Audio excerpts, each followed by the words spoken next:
Gui Yuhai tak pernah menyangka akan disergap makhluk seperti semut ini. Amarahnya hampir membakar rambutnya. Dalam benaknya, seorang tuan muda yang mulia dan berbakat tak tertandingi seperti dirinya seharusnya bersujud di hadapan semut tak dikenal ini, tunduk pada amarahnya. Mungkin bahkan ia sendiri tak tahu dari mana asal kebangsawanan alami ini. Tanpa diduga, semut ini tidak hanya melawan, tetapi juga melancarkan serangan teleportasi. Hanya dengan satu serangan ini, baju besi Gui Yuhai hancur dan tulang-tulangnya patah oleh tinju dan kapak Ning Cheng. Gui Yuhai memuntahkan seteguk darah, amarahnya langsung membuatnya mengeluarkan senjata sihir hitam seukuran kepalan tangan. Namun, sebelum ia sempat melepaskan senjata sihirnya, boneka level 6, atas perintah Ning Cheng, dengan sigap menghadang Gui Yuhai yang mundur, sekaligus menamparnya. Kekuatan pukulan boneka Yuan Hun begitu dahsyat, bahkan Gui Yuhai yang berada di puncak kekuatannya pun tak mampu menghentikannya. Apalagi Gui Yuhai yang sudah murka dan terluka parah. Puff! Semburan darah kembali menyembur keluar saat dada Gui Yuhai, yang baru saja penyok akibat serangan Ning Cheng, kembali dihantam oleh boneka itu. Namun, punggungnya kembali ambruk, disertai suara tulang patah. Gui Yuhai benar-benar terkejut. Ia tak menyangka ada boneka yang memanfaatkan kesempatan ini dengan begitu sempurna, bahkan rela meninggalkan monster evil itu untuk menyergapnya. Namun, ia langsung menyadari bahwa semua ini pasti telah diatur oleh makhluk tak berarti di hadapannya ini. Meskipun dia belum binasa, dia sekarang sama sekali tidak mampu bertarung. Kita harus pergi, segera. Gui Yuhai pun tenang. Sekalipun ia ingin membasmi semut ini untuk membalas dendam, ia harus melarikan diri dulu. Detik berikutnya, Gui Yuhai sudah mengeluarkan jimatnya. Sebelum ia sempat mengaktifkannya, niat membasmi yang mengerikan telah menguncinya. Gui Yuhai bergidik. Niat membasmi macam apa ini ia yakin belum pernah melihat niat membasmi yang begitu mengerikan sejak debutnya. Dan jimatnya benar-benar terperangkap dalam niat membasmi ini, kecepatan aktivasinya melambat berkali-kali lipat. Bayangan hitam tampak muncul dari cakrawala, membentuk lengkungan yang amat mengerikan dan mencekam sebelum menghantam tubuhnya. Ia sama sekali tak berdaya melawan. Gui Yuhai menatap bayangan hitam yang menusuk dadanya, dan kini ia akhirnya melihatnya dengan jelas. Itu adalah tombak. Mengapa ia bisa merasakan tombak ini membawa sensasi ledakan planet itu adalah niat membasmi yang sulit dipahami dan kuno. Bahkan jika ia tidak terluka, apalagi sekarang ia terluka parah, ia mungkin takkan mampu menghindari tombak ini. Tembakan yang mengerikan. Darah menetes dari mulut Gui Yuhai. Ia menatap kosong ke arah Ning Cheng sejenak sebelum perlahan-lahan ambruk. Tembakan yang mengerikan. Ning Cheng menatap tak percaya pada tombak Suan yang patah di tangannya. Sesaat Gui Yuhai hendak pergi, ia hanya punya satu pikiran ia harus membasmi Gui Yuhai. Entah itu demi Gui Yuhai yang akan melarikan diri nanti atau hanya karena, jauh di lubuk hatinya, ia harus membasmi Gui Yuhai. Saat ini, tombak paling mengerikan dalam benaknya adalah tombak yang menusuk dada makhluk kuat yang telah menghancurkan sebuah planet di kota Thunder Domain. Tombak itu dipenuhi dengan lintasan yang dalam, merobek kehampaan tak berujung, namun ia berhasil menangkap jejaknya. Tombaknya mungkin tidak memiliki kekuatan sebesar tombak ungu itu, namun ia dengan mudah membasmi Gui Yuhai. Tembakan ini memang mengerikan. Ning Cheng merasakan gelombang kelemahan menerpanya. Esensi sejatinya, indera ilahinya, bahkan kehendak mentalnya lenyap bersama kekuatan tembakan itu. Tepat pada saat itu, niat membasmi yang sangat mengerikan terpancar dari kota itu, niat yang begitu kuat hingga seakan ingin mencabik-cabik Ning Cheng. Ning Cheng bergidik. Niat membasmi yang mengerikan. Dia bukan tandingan orang seperti ini. Ning Cheng mengangkat tangannya dan mengumpulkan semua harta karun ajaib dan cincin Gui Yuhai, sementara bola api mengubah Gui Yuhai menjadi abu. Dia segera mengeluarkan jimat pelarian yang diberikan kepadanya oleh Kong Peng Peng, lalu menyimpan boneka yang masih bertarung dengan binatang evil level 5, dan langsung mengaktifkan jimat pelarian. Tindakan Ning Cheng cepat dan mulus, hanya butuh beberapa tarikan napas. Indera kedewaannya tidak mendeteksi siapapun yang mendekat, tetapi niat membasmi yang mengerikan menanamkan dalam dirinya rasa krisis yang belum pernah terjadi sebelumnya. Rasa krisis ini mendorongnya untuk segera mengaktifkan jimat pelariannya. Kehilangan satu jimat pelarian pun tak masalah, tapi kita sama sekali tak boleh tertangkap oleh sosok-sosok kuat yang telah kembali. Jika kita jatuh ke tangan mereka, kita akan mengalami nasib yang lebih buruk daripada kematian. Kurang dari 10 napas setelah Ning Cheng pergi, sesosok mendarat di tempat dia dan Gui Yuhai bertarung. Pria ini tampak baru berusia 50-an. Ia memancarkan aura kewibawaan yang luar biasa. Begitu ia berdiri di sana, tanaman dan pepohonan di sekitarnya berhamburan ke segala arah, menunjukkan kultivasi dan auranya yang kuat. Dasar binatang kecil, beraninya kau membasmi anakku. Aku bersumpah takkan berhenti sampai kukulitmu hidup-hidup dan kurenggut jiwamu dari tubuhmu. Teriak pria itu dengan ganas setelah mengamati sekelilingnya. Detik berikutnya, ia mengangkat tangannya dan meraih binatang ibel level 5, lalu menghilang lagi dalam sekejap. Binatang ibel level 5 di tangannya bagaikan anak kucing, tak bergerak sama sekali. Setelah menghabiskan semua jimat pelariannya, Ning Cheng tidak berhenti. Ia mengepakkan sayap awan surgawinya dan melanjutkan pelariannya yang panik. Niat membasmi yang ia rasakan sebelumnya telah membuatnya ketakutan menghadapi ahli sekuat itu, ia bahkan tidak punya kekuatan untuk melawan. Entah berapa lama waktu telah berlalu, aroma laut samar-samar tercium, dan Ning Cheng pun berhenti. Ia tahu ia telah sampai di tepi Yi Xinghai, dan jika ia terus melarikan diri, ia harus menerjang Yi Xinghai. Keinginan Ning Cheng yang sebenarnya bukanlah pergi ke Yi Xinghai, melainkan ke Huazhou. Menengok ke belakang, Ning Cheng tahu bahwa dengan tingkat kultivasinya saat ini, pergi ke Huazhou tanpa bimbingan sama sekali mustahil. Haruskah ia terus bersembunyi di sudut Lezhou? Ning Cheng segera menepis pikiran itu. Niat membasmi yang masih membayanginya menunjukkan dengan jelas bahwa ia telah membasmi Gui Yuhai, dan dimanapun ia bersembunyi di Lezhou, ia akan ditemukan dan menghadapi akhir yang menyedihkan. Kekuatan. Di tempat ini, tanpa kekuatan, segalanya tak berarti. Ning Cheng mengepalkan tinjunya, menatap Laut Yixing yang tak berujung di hadapannya. Ia tahu ia harus segera menyusun rencana, atau ia tak akan pernah bisa pergi. Itu adalah perasaan, tanpa alasan. Dan niat membasmi yang kuat itu masih melekat di hatinya. Namun, pergi ke Laut Yixing adalah hukuman mati, apalagi bagi seseorang yang hanya memiliki kultivasi Suan Liquid. Bahkan seorang kultivator jiwa Yuan atau kultivator di alam laut pembukaan pun akan menghadapi kematian yang pasti jika mereka memasuki Laut Yixing. Ning Cheng hanya ragu sejenak sebelum mengambil keputusan dan bergegas menuju Yi Xinghai tanpa ragu. Ini bukan saatnya untuk ragu. Setelah keluarga Gui bergabung dengan Sekte Bintang 9 lainnya untuk menekan para kultivator Yi Xinghai dan memblokade area tersebut sepenuhnya, ia bahkan tidak akan bisa sampai di sana. Ia harus pergi sekarang, setidaknya sebelum para kultivator dapat memblokade Yi Xinghai dan melarikan diri dari area itu. Dalam waktu singkat, Ning Cheng sudah menemukan jawabannya. Ia akan pergi ke Yi Xinghai untuk melarikan diri, bukan ke Tianzhu. Ia mungkin takkan pernah sampai di Tianzhu, tapi siapa yang bisa menjamin ia tak akan melarikan diri dari Yi Xinghai? Ia memiliki sayap awan surgawi. Ia hanya perlu menemukan pulau kecil untuk bersembunyi dan perlahan-lahan meningkatkan kultivasinya. Ternyata, ketegasan Ning Cheng sepenuhnya benar. Sekitar setengah jam setelah Ning Cheng memasuki Yi Xinghai, beberapa sosok muncul di tempat ia pergi. Binatang buas itu telah melarikan diri ke Laut Yixing. Seorang kultivator wanita cantik bermata phoenix, mengenakan gaun merah, menatap dingin ke arah Laut Yixing yang tak berujung. Aura yang terpancar darinya tidak kalah dari aura ayah Gui Yuhai. Segera berkoordinasi dengan para kultivator Yi Xinghai dan Lezu untuk menutup seluruh wilayah Yi Xinghai di Lezu. Suara lain terdengar, dan pada saat yang sama, sebuah sosok mendarat. Suara ini milik ayah Gui Yuhai. Ia terus-menerus mengirimkan pesan, memerintahkan orang lain untuk menghalangi jalan Ning Cheng.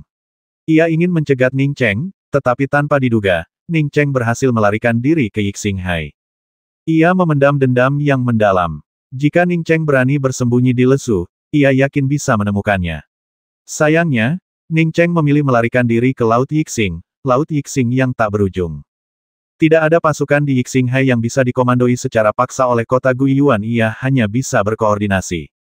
Agar pasukan kultivator Yi Xinghai dapat memblokade Lezu dan Yi Xinghai serta mencegat Ning Cheng, mereka harus mendapatkan keuntungan yang cukup sebelum dapat melakukannya. Haruskah kita mengirim pasukan kultivator kita untuk memblokade Laut Yixing dan mencegat seorang kultivator Suanyai? Apa kota Guiyuan menganggap dirinya penguasa benua Yixing? Abaikan saja dia. Pasukan kultivator kita tidak punya waktu luang sebanyak itu. Di luar Laut Yixing di Lezu, di sebuah istana di sebuah pulau besar, seorang pria berjubah kultivator naga laut coklat melambaikan tangannya dan berkata dengan santai. Nada suaranya sama sekali tidak mengacuhkan kota Guiyuan. Pria itu tidak memiliki lencana bahu, tetapi dilihat dari tempat duduknya, dia adalah orang yang bertanggung jawab atas pasukan kultivator Lezu. Haha, saudara Jingtian, lama tak berjumpa. Apa kau tidak kenal teman lamamu? Tawa keras terdengar, dan bersamaan dengan itu, seorang pria berusia sekitar 50 tahun masuk. Jadi, Anda, Tuan Guizong dari kota Guiyuan. Pria berpakaian coklat bernama Jing Tian terkekeh dan berdiri. Namun, senyumnya langsung lenyap setelah selesai berbicara, dan wajahnya menjadi muram. Tuan Gui, Anda telah menerobos masuk ke tenda tentara para kultivator lesu tanpa alasan. Apakah Anda pikir karena kultivasi Anda yang mendalam, tidak ada yang bisa berbuat apa-apa terhadap Anda? Guizong segera menangkupkan tangannya dan berkata, masalah ini terburu-buru karena putra saya kehilangan nyawanya di tangan seekor binatang kecil. Saya datang ke sini terburu-buru dan saya sungguh-sungguh minta maaf. Sebagai balasan atas permintaan maaf dari kota Guiyuan, saya secara khusus mempersembahkan sebuah cincin. Mohon maafkan saya, Saudara Jing Tian. Begitu dia selesai berbicara, sebuah cincin perlahan melayang dan mendarat di tangan biksu berjubah coklat itu. Kultivator berjubah coklat bernama Jing Tian memegang cincin itu di tangannya, mengamatinya dengan indera ilahinya, dan mengangguk pelan. Kalau begitu, Tuan Gui, silakan duduk. Tolong bawakan teh untuk Tuan Gui. Saudara Jing Tian, saya sangat cemas. Saya tidak bisa merasa tenang sedikit pun sampai binatang ini tertangkap. Saya akan datang dan minum teh lagi dengan Anda ketika saya punya waktu. Guizong sedang tidak ingin minum teh. Ia berharap bisa segera menangkap Ning Cheng. Pria berbaju coklat itu tertawa dan berkata, Tuan Gui, putra Anda telah terbasmi. Tentu saja, dengan kekuatan kota Guiyuan, Anda pasti sudah siap. Dengan kemampuan Anda, Tuan Gui, menyelamatkan nyawa putra Anda bukanlah masalah. Guizong sangat marah. Dia sudah mengirimkan hadiah, tetapi Jing Tian masih saja membuat alasan dan menunda. Bagaimana mungkin dia tidak merasa sangat kesal ketika dia menerima hadiah? Dia sama sekali tidak melihat orang ini membuat alasan atau menunda. Menekan amarahnya, Guizong mengeluarkan sebotol giok lain dan memberikannya. Meskipun secercah jiwa putraku, Yu Hai, masih ada di kota Guiyuan, menghidupkan kembali jiwa ini bukanlah hal yang mudah, dan bahan-bahan yang dibutuhkan juga tidak mudah. Namun, sebelum itu, aku harus menangkap makhluk yang telah membasmi putraku dan menggunakannya untuk menenangkan jiwanya. Botol embun roh pembersih ini diperoleh putraku di jalan aturan. Karena kami datang terburu-buru kali ini, aku akan memberikannya kepada Saudara Jing Tian. Embun roh pembersih meraih botol giok dan berseru kaget. Benda ini juga sangat berguna baginya. Ia mengamati botol giok itu dengan indera ilahinya dan menemukan bahwa itu memang embun roh pembersih. Ia sangat gembira dan berkata, terima kasih, Tuan Kota Gui. Ji Guang, tolong segera sampaikan perintahku agar pasukan kultivatorku memblokir jalan menuju kedalaman Yixing Hai. Siapapun yang memasuki kedalaman Yixing Hai harus dihentikan. Ya, seorang kultivator berwajah gelap menjawab dengan tegas dan segera berbalik untuk pergi. Guizong, setelah mendengar perintah militer Jing Tian, menangkupkan tangannya dengan puas dan berkata, terima kasih banyak, Saudara Jing Tian. Saya juga harus pergi ke Yixing Hai untuk mencarinya. Saya akan datang lagi untuk mengucapkan terima kasih jika ada waktu. Haha, sama-sama. Merupakan kehormatan bagi saya, Jing Tian, untuk mengabdi di kota Guiyuan. Saya akan mengantar Tuan Kota pergi. Pria berbaju coklat itu tertawa dan dengan sopan mengantar Guizong keluar. Setengah batang dupa kemudian, Jing Tian kembali ke tenda utamanya. Namun, raut wajahnya tak lagi sehangat saat bersama Guizong malah sangat muram. Pada saat ini, kultivator berwajah gelap bernama Ji Guang masuk lagi. Ia mengepalkan tangannya dan berkata kepada Jing Tian, Komandan, saya sudah mengeluarkan perintah umum. Diperkirakan akan memakan waktu setidaknya setengah hari dari sekarang sampai penguncian selesai. Bagus sekali. Orang menyebalkan itu, dengan mengandalkan kultivasinya yang tinggi, benar-benar memaksa masuk ke rumah komandanku dan memaksaku menyegel anak buahnya. Ning Cheng itu dari pasukan Jiazu, kan basmi putranya, hehe, pembasmian yang hebat. Bagus sekali, pembasmian yang luar biasa. Bah, apa pantatnya lebih putih dari wanita Jing Tian meludah tanpa sopan santun dan mengumpat keras. Kultivator berwajah gelap bernama Ji Guang berkata dengan sedikit khawatir, kudengar kultivator bernama Ning Cheng itu adalah komandan junior tentara Jiazu, tapi kultivasinya hanya setara dengan Xuan Ye. Aku penasaran apakah dia bisa kabur dalam waktu setengah hari. Setengah hari adalah waktu terlama yang dibutuhkan para kultivator lesu kita untuk memblokade wilayah laut ini. Jika dia masih tidak bisa melarikan diri, maka dia pantas mati. Kota Guiyuan adalah sekte bintang 9. Meskipun kita tidak memiliki anggota kota Guiyuan di bawah komando kita, kita tidak bisa memutuskan hubungan. Lagi pula, Kita akan membantunya kali ini karena dia membawa begitu banyak barang, kata Jing Jingtian sambil duduk kembali. Ji Guang segera menimpali, ya, jika dekrit emas dikeluarkan, kita bisa menutup wilayah Yixinghai ini paling lama hanya dalam waktu setengah jam. Guizong, yang sudah pergi, sama sekali tidak tahu apa itu perintah biasa dan perintah emas, dia hanya meremehkan untuk mempelajari hal-hal tentang pasukan kultivator ini. Sementara itu, Ning Cheng di Yixinghai sedang membakar esensi sejatinya dan mengepakkan sayap awan langitnya seperti orang gila. Ia menduga kota Guiyuan pasti dapat memengaruhi pasukan kultivator Le Zhou, jadi ia ingin melarikan diri ke kedalaman Yixinghai sebelum para kultivator Le Zhou dapat memblokade wilayah laut ini. Adapun binatang ibel di Yixinghai, atau bahkan bahaya lainnya, dia tidak lagi mempedulikannya. Namun, 1 jam kemudian, Ning Cheng merasakan ada yang tidak beres. Meskipun para kultivator Yixinghai telah bergerak dan membentuk formasi penyegel, kecepatan mereka tidak terlalu cepat. Menurutnya, kecepatan mereka hanya lambat. Ini memberinya cukup waktu untuk menerobos formasi penyegel dan memasuki Yixinghai. Apapun alasannya, Ning Cheng mengepakkan sayap awan langitnya dengan sembarangan. Baru ketika ia melihat formasi penyegel pasukan kultivator yang besar perlahan mendekat di belakangnya, ia menghela napas lega. Meski begitu, ia tak berani berhenti dan terus terbang. Apa Ning Cheng tidak hanya membawa Yan Ji keluar dari jalan aturan, tapi dia juga membasmi Gui Yuhai begitu dia keluar sekalipun dia sangat cakap, seorang kultivator Xuan Ye tidak mungkin bisa membasmi Gui Yuhai, kan di sebuah gua dengan energi spiritual yang kaya di Sekte Wunian, seorang biarawati tahu berdiri dengan pedang terbang di tangannya, agak tak percaya. Tuan, Anda mengatakan Ning Cheng keluar dan bahkan membasmi Gui Yuhai? Nalan Ruxue, yang berdiri di samping, bertanya dengan tak percaya. Biarawati tahu itu telah tenang dari keterkejutannya. Ia mengangguk dan berkata, informasi yang kuterima barusan adalah Ning Cheng dan Yan Ji menyamar dan pergi ke kota Naga Phoenix, tetapi dihentikan oleh adik perempuan Yan Ji, Yan Yue. Yan Ji memang tersihir dan malah membantu Ning Cheng menyerang Yan Yue. Tanpa diduga, Yan Yue membawa Yan Ji pergi tetapi membiarkan Ning Cheng pergi, yang tidak seperti gaya Yan Yue biasanya. Gui Yuhai juga menyaksikan semua yang terjadi di kota Naga Phoenix sebelum mengejar Ning Cheng keluar kota. Ia ingin diam-diam menangkap Ning Cheng, tetapi ia tidak menyangka akan dibasmi. Guru, saya curiga Yan Ji bukanlah Ning Cheng yang hilang. Mungkin berita ini hanya rumor. Ning Cheng mungkin juga bukan seorang kultivator ibel, tapi... Nalan Ruxue teringat aura ibel ganas yang dilepaskan Ning Cheng saat ia melepaskan kapak ibel sejati Taiksu. Ia tidak yakin apakah Ning Cheng seorang kultivator ibel atau bukan. Biarawati tahu itu melambaikan tangannya dan berkata, banyak orang melihatnya, bahkan ada gambar dari bola kristal itu, jadi tidak diragukan lagi bahwa Ning Cheng bukanlah seorang kultivator ibel. Kau memang dimanfaatkan oleh Ning Cheng, tetapi kau tidak dinodai. Jangan ambil hati masalah sekecil ini. Aku tidak menyangka Ning Cheng, yang hanya berada di tingkat kultivasi cairan mendalam, benar-benar bisa membasmi Gui Yuhai. Setelah jeda, Biarawati tahu itu tiba-tiba menatap Nalan Ruxue dan bertanya, Ruxue, kau menyaksikan Ning Cheng membasmi lebih dari 20 kultivator Xuan dan sendirian. Apa kau pikir Ning Cheng sebanding dengan Gui Yuhai?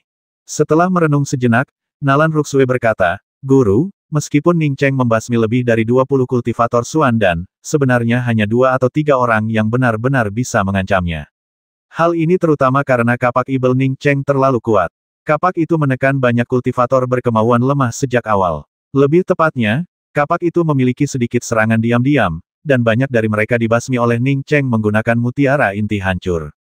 Biarawati itu mengangguk. Kau benar, para kultivator yang hanya berani memanfaatkan bagian kedua dari jalan aturan adalah mereka yang tidak berani memasuki bagian ketiga dan yang pikirannya tidak teguh. Lanjutkan. Saya menyaksikan pertarungan Gui Yuhai. Meskipun saya tidak tahu tingkat kultivasi Gui Yuhai setelah meninggalkan jalan aturan, saya menduga selama Ning Cheng belum mencapai tahap inti mendalam, dia seharusnya bukan tandingan Gui Yuhai. Saya tidak pernah menyangka dia benar-benar bisa membasmi Gui Yuhai, seru Nalan Ruxue. Biarawati tahu itu terdiam beberapa saat. Membasmi Gui Yuhai itu mustahil. Gui Yuhai adalah jenius nomor 1 keluarga Gui dan putra penguasa kota. Keluarga Gui pasti tidak akan lengah. Selama masih ada sedikit jiwanya, keluarga Gui dapat membantu Gui Yuhai merekonstruksi tubuh fisiknya, tetapi harganya terlalu mahal. Lagi pula, Gui Yuhai mewarisi kekuatan supernatural Buddha, dan kultivasinya pasti akan semakin kuat seiring perkembangannya. Begitu Gui Yuhai mencapai tingkat Yuan Hun, dia pasti akan jauh lebih kuat daripada kultivator Yuan Hun biasa. Saya tidak pernah menyangka kultivator nakal dari distrik Ningcheng ini memiliki kemampuan seperti itu. Teknik kultivasi macam apa yang dia latih, bagaimana mungkin dia bisa bersaing dengan Gui Yuhai dari Lesu? Guru, Ningcheng tidak bersalah pada sekte Wunian kita, bahkan menyelamatkan saya dan kakak senior Cheng. Bisakah sekte Wunian kita mencabut surat perintah penangkapannya? Nalan Ruxue teringat Yue Ying dan Yue Yuanhua yang telah pergi, tetapi ia belum berani mengatakan hal ini. Yue Ying dan Yue Yuanhua juga merupakan murid inti sekte Wunian, tetapi guru mereka mengasingkan diri, yang memungkinkan mereka berdua meninggalkan sekte Wunian dengan dalih berlatih. Biarawati tahu itu, melirik Nalan Ruxue. Apa yang kau tahu? Sekarang kita perlu bekerja sama dengan kota Guiyuan untuk menangkap Ningcheng. Ningcheng juga menyelamatkan Yan Ji, dan sekarang lihat dia. Yin murninya tidak hanya telah direnggut, tetapi dia juga tersesat. Aku benar-benar tidak mengerti mengapa Yan Yue tidak membasmi Ningcheng. Ruxue, dalam beberapa tahun, dengan upaya gabungan para kultivator dari 9 benua dan Yixinghai, Lezu pasti akan dapat terhubung ke Tianzu. Jangan khawatirkan hal-hal sepele itu, kau harus memanfaatkan waktu untuk maju ke alam Yuan Hun dan mendapatkan tempat untuk pergi ke Lesu.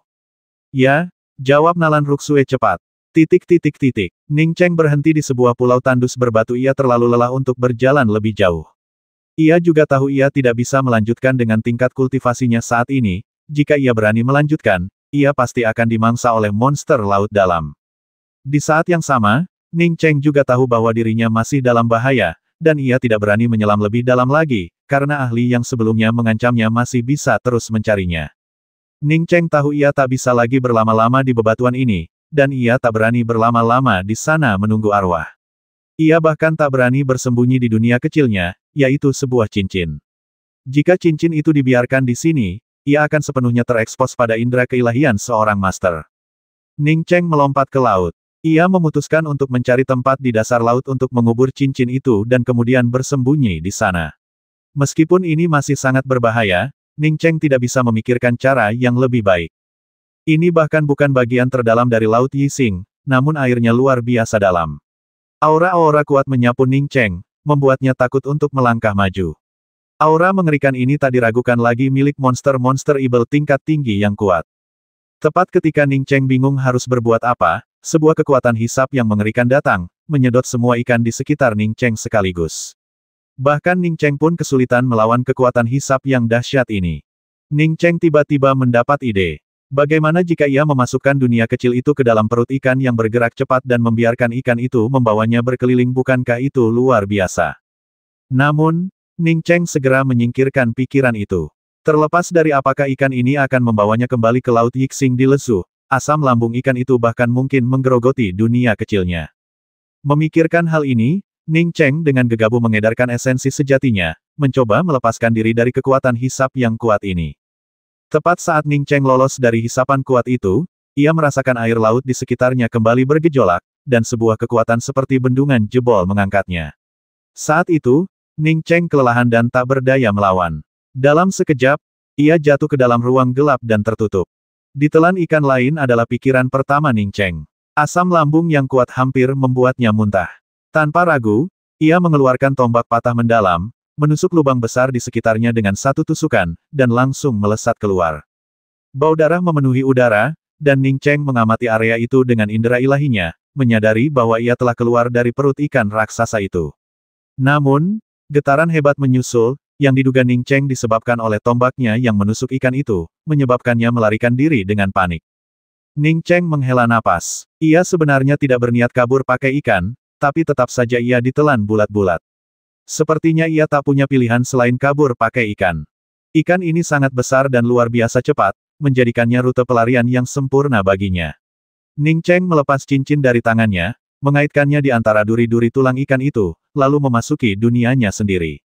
Ia hanya berharap ikan itu tidak akan lari ke laut dalam jika ia tak punya pilihan selain kembali ke dasar sungai darah.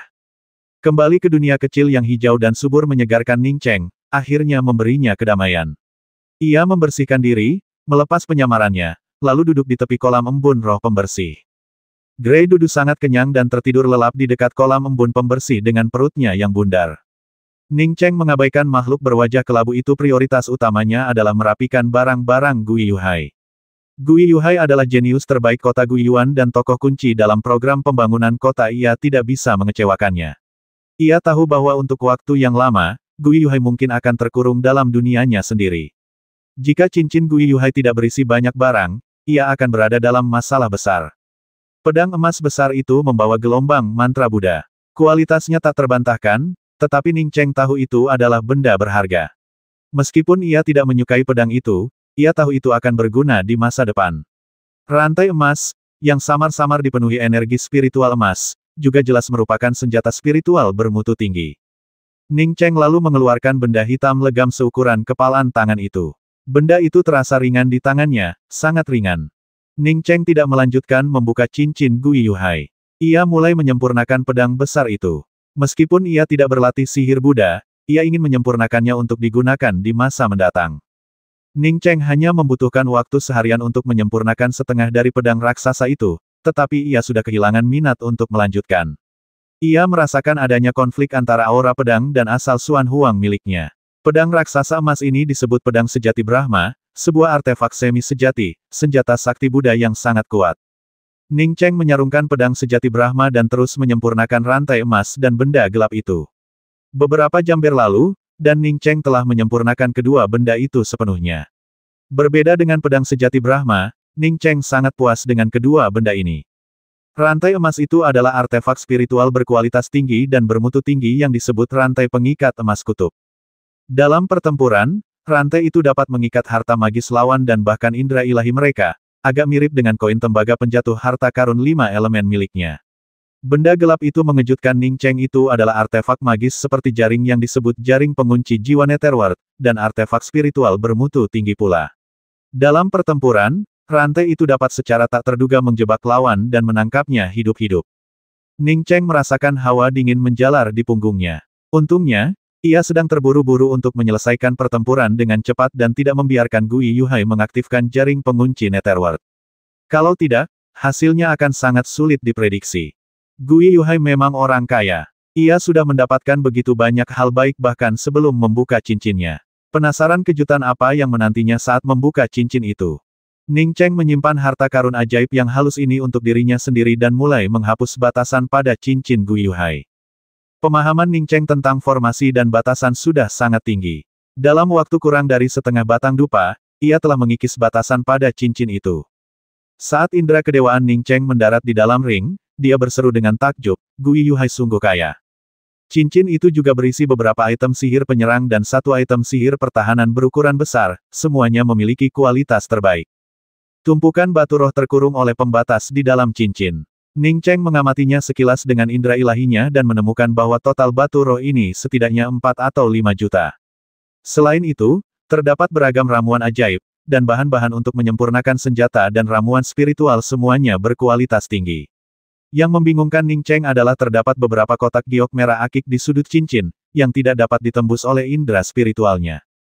Ning Cheng meraih sebuah kotak giok, membuka segelnya dengan lambaian tangan, lalu membukanya. Aroma samar tercium, dan karena khawatir itu beracun, Ning Cheng segera menahan napas. Namun, Ning Cheng tercengang sesaat kemudian kotak giok itu penuh dengan berbagai macam pakaian dalam wanita. Ada yang setipis sayap jangkrik, dan ada pula yang sangat asteriski. Gui Yuhai adalah jenius nomor 1 di kota Guiyuan, dan dia sangat tampan. Apa yang tidak dimilikinya? Mengapa dia memiliki fetis yang aneh? Ning Cheng menggelengkan kepalanya. Orang seperti ini benar-benar tidak bisa dinilai dengan akal sehat. Dia bertanya-tanya apakah pakaian dalam ini sudah dipakai atau masih baru. Dilihat dari bahan-bahan yang digunakan dalam pakaian tersebut, nilainya melampaui beberapa bahan di cincin Gui Yuhai. Ning Cheng mungkin tidak memiliki hobi khusus ini, tetapi bukan berarti ia tidak bisa menjual pakaian-pakaian ini. Beberapa pakaian ini bahkan setara dengan artefak magis. Jika beberapa kotak berisi pakaian serupa, harganya bisa mencapai ratusan ribu batu roh. Ning Cheng kemudian membuka kotak giok yang tersisa dan menemukan bahwa kotak tersebut memang berisi pakaian dalam wanita. Ketika tatapan Ning Cheng tertuju pada salah satu pakaian dalam biru muda itu, ia langsung tertegun. Ada bercak darah menghitam di pakaian dalam itu, jelas itu adalah pakaian usang. Ning Cheng mengambil pakaian dalam itu, ada bekas tangan samar di tengahnya. Orang menyebalkan itu jahat. Dia tidak tahu tentang pakaian lainnya, tapi pakaian ini pasti diambil Gui Yuhai setelah dia membasmi orang itu. Melihat noda darah itu, Ning Cheng tiba-tiba merasa gelisah. Ia mengeluarkan sebuah kotak giok, memasukkan pakaian dalamnya, dan berkata, "Aku tidak tahu siapa kau, tapi aku sudah membasmi Gui Yuhai, yang berarti aku telah membalaskan dendamu." Setelah mengatakan ini, Ning Cheng menyingkirkan kotak giok itu dan mengembalikan semua kotak pakaian dalam ke tempatnya semula. Ia punya banyak batu roh sekarang dan tidak perlu menjualnya demi uang, ia mungkin membutuhkannya suatu hari nanti. Ning Cheng mengabaikan beberapa artefak sihir ofensif tingkat tinggi dan menengah, lalu mengambil segel besar dan mulai menyempurnakannya. Setelah beberapa saat, Ning Cheng menyadari bahwa segel besar itu adalah harta sihir pertahanan, artefak sihir tingkat tinggi, segel emas merah. Panen yang melimpah, pikir Ning Cheng sambil memindahkan semua benda ini ke dalam cincinnya. Ia telah membasmi beberapa kultivator Suandan, tetapi tak satu pun dari mereka yang pernah memiliki 1% pun harta karun di cincin laut Guiyunya. Sambil menyapukan indera keilahiannya, Ning Cheng hanya bisa samar-samar melihat air laut di luar mengalir deras, yang menunjukkan bahwa ikan itu masih bergerak maju dengan gegabah. Ning Cheng tidak repot-repot memeriksa kemana ikan besar itu pergi, jadi dia langsung membentuk formasi pengumpulan roh untuk berkultivasi. Dia tahu bahwa kemajuan akan sulit, tetapi menyerap energi spiritual untuk meningkatkan ketebalan esensi sejati dantiannya masih mungkin. Keluarga Lezuyan. Meskipun keluarga Yan tidak dapat dianggap sebagai sekte bintang 8, sekte ini berada di peringkat kedua setelah Akademi Bintang 8 Qingxia di kota Qingxia. Terlebih lagi, sang patriark, Yan Yusuang, sudah menjadi seorang kultivator di puncak alam dewa pembentuk, hanya selangkah lagi untuk mencapai alam laut pembuka. Saat itu, keluarga Yan sedang mengadakan pertemuan keluarga. Meskipun Yan Ji adalah salah satu murid paling berprestasi di keluarga Yan, kepulangannya saja tidak cukup untuk membuat keluarga Yan mengadakan pertemuan keluarga yang begitu megah. Salah satu alasan keluarga Yan begitu mementingkan Yan Ji kali ini adalah karena kakak perempuan Yan Ji, Yan Yue, telah mencapai tahap awal alam pembentuk ilahi, kedua setelah kepala keluarga Yan Yusuang, yang berada di puncak alam pembukaan laut, dan tetua Yan Yuhuan, yang berada di tahap tengah alam pembentuk ilahi. Namun, yang lebih penting lagi adalah perubahan luar biasa yang telah terjadi pada Yan Ji sendiri. Yan Ji telah kembali ke wujud aslinya, tetapi ia duduk diam di samping Yan Yue. Ning Cheng telah memintanya untuk tetap bersama Yan Yue, jadi ia tidak pernah bisa meninggalkan Yan Yue. Tubuh Yan Ji telah dibersihkan oleh embun pembersih setelah ia meninggalkan jalan aturan, yang menunjukkan bahwa ia memperoleh kesempatan besar dalam jalan aturan, ujar seorang pria berjanggut yang duduk di sebelah kiri dan kanan kepala keluarga Yan Yu dengan suara yang dalam. Dia adalah Yan Yuhuan, tetua terkuat kedua di keluarga Yan, dan juga tetua yang memiliki kekuatan nyata selain kepala keluarga.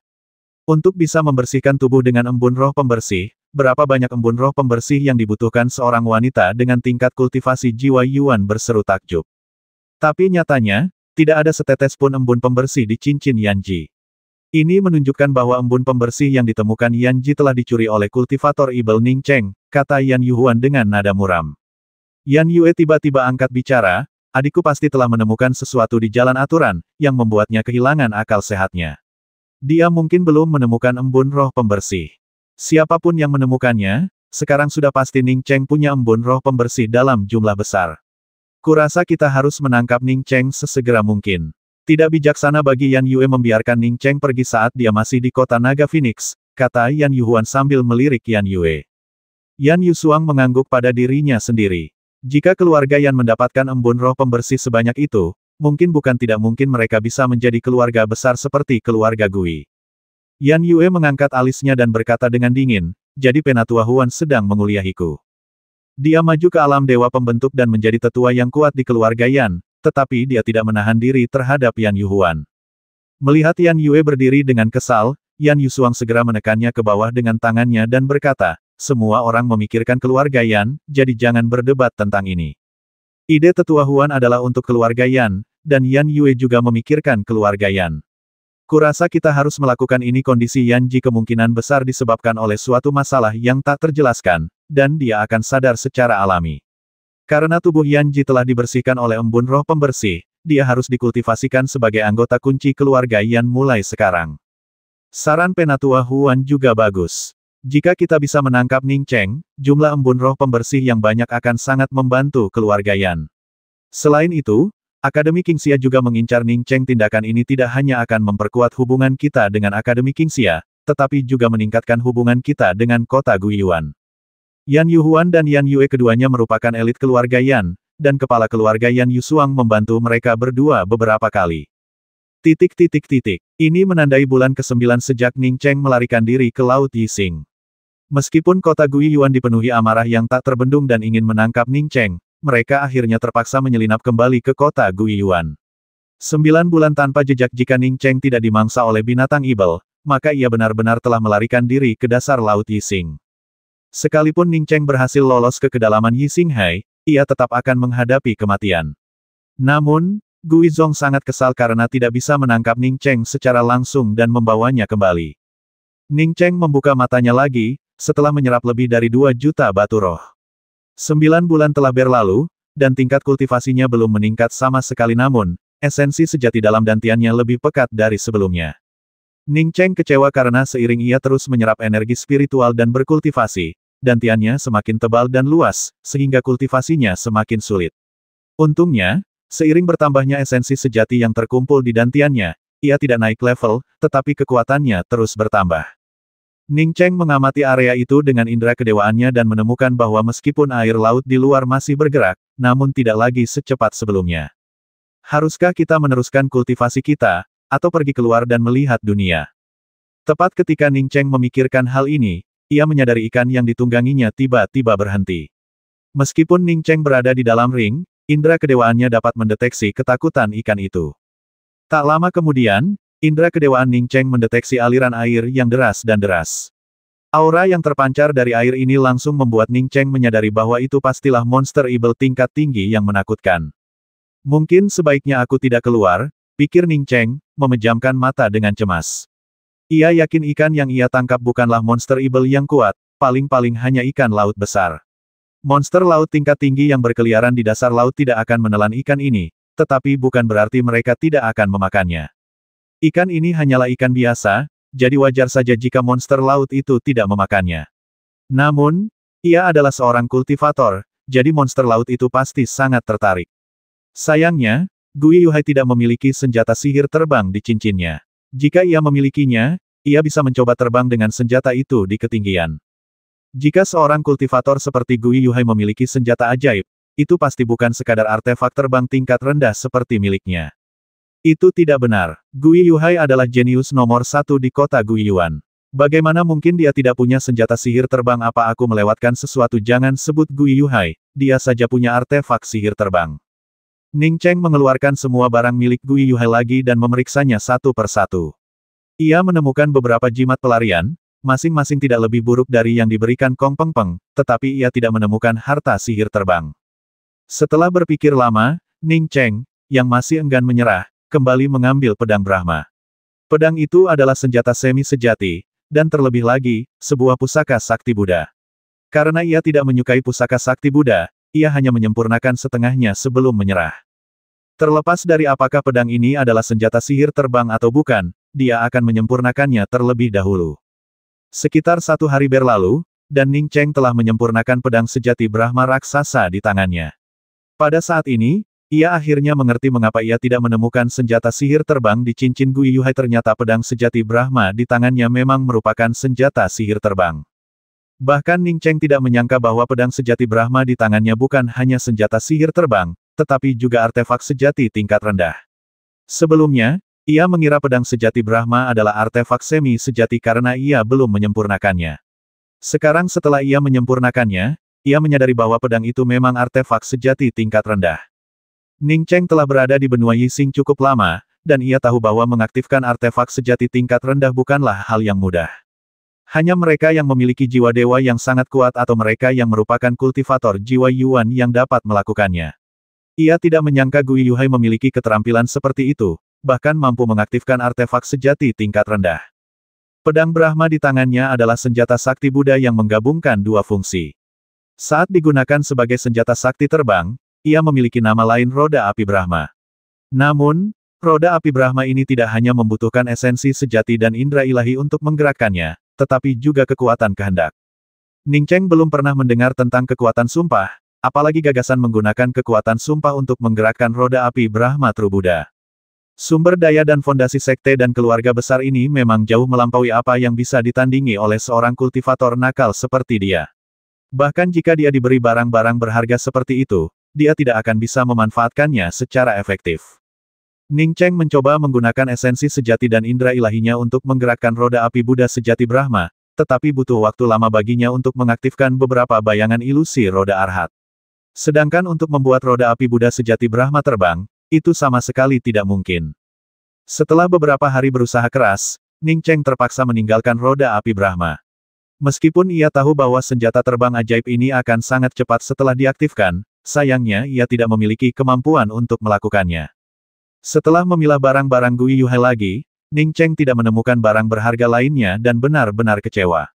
Berapa lama dia harus tinggal di dalam perut ikan itu kalaupun dia punya puluhan atau bahkan ratusan juta batu roh, itu tidak masalah. Saat ini, dia hanya punya beberapa juta batu roh, bahkan tidak cukup untuk kultivasi setahun. Bagaimana kalau setahun lagi 2 tahun lagi? Ning Cheng menggaruk kepalanya, berpikir ia tak bisa hanya duduk diam di sini, mengolah pil, atau membuat jimat setiap hari, kan ia bisa gila. Hanya ditemani makhluk bisu kelabu, rasanya seperti dikurung sendirian. Meskipun Ning Cheng tidak tertarik pada alkimia atau pembuatan jimat, ia terpaksa melakukannya. 2 bulan berlalu, dan Ning Cheng dengan berat hati berhenti bekerja. Ia tidak sanggup lagi menjalani kehidupan seperti ini. Dia mengeluarkan koin tembaga penjatuh harta karun 5 elemen dan memurnikannya selama lebih dari 10 hari, berhasil memurnikan batasan hingga level ke-8, tetapi kemudian dia tidak dapat memurnikannya lebih lanjut. Ada juga cermin milik orang bernama Han Xiang, tetapi Ning Cheng mengamatinya dengan saksama dan tidak menemukan sesuatu yang berbeda. Manik-manik di dalam cermin itu, ia telah melemparkannya ke dalam manik-manik Xuan Huang dan menghilang. Meletakkan cermin, Ning Cheng mengambil segel giok. Jika ia tidak bosan, ia pasti sudah lupa tentang segel giok itu. Ia mendapatkannya di padang pasir. Segel giok itu memiliki rona emas samar, tidak hanya dibuat dengan sangat indah, tetapi juga sangat berat dan kokoh. Terukir seekor burung terbang di atasnya, jenis yang masih belum dikenali Ning Cheng. Di bagian bawah segel terdapat 4 karakter kerajaan Lan Yizhen. Ning Cheng telah mencoba menyempurnakannya beberapa kali selama kultivasi esensi sejatinya, tetapi tidak ada satu pun yang berhasil. Kultivasi Ning Cheng telah mencapai tingkat ke-7 alam cair mendalam. Karena tidak ada hal lain yang bisa dilakukan, ia memutuskan untuk mengeluarkan segel giok dan menyempurnakannya kembali.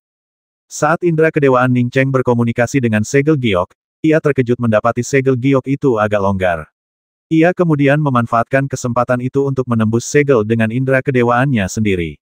Ia merasakan aura keagungan yang tak tertandingi, dan di saat yang sama, ia merasakan banyak sekali umat beriman yang beribadah di hadapan istana emas ini. Kemudian, ia melihat banyak sekali umat beriman yang beribadah di kuil-kuil kerajaan sejati Blue Yi, dan kuil-kuil itu seakan menampilkan patung yang sama.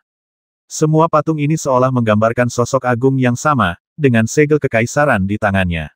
Ning Cheng kemudian menyadari bahwa saat banyak orang menyembah, cahaya keemasan segel kekaisaran di tangan pria agung itu bersinar semakin terang, dan aura yang terpancar darinya semakin kuat.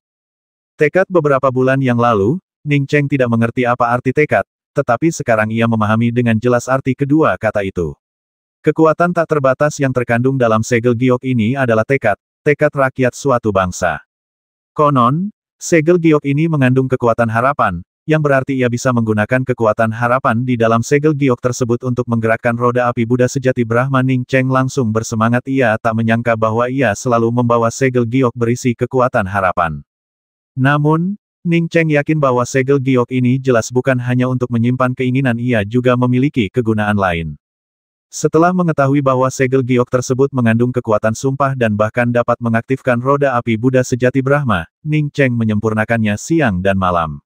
Setelah sebulan, Ning Cheng berhenti menyempurnakan segel giok tersebut, karena ia belum sepenuhnya menyempurnakannya. Ning Cheng merasa bahwa bagaimanapun ia menyempurnakan segel giok itu, ia tidak akan pernah bisa menyempurnakannya sepenuhnya.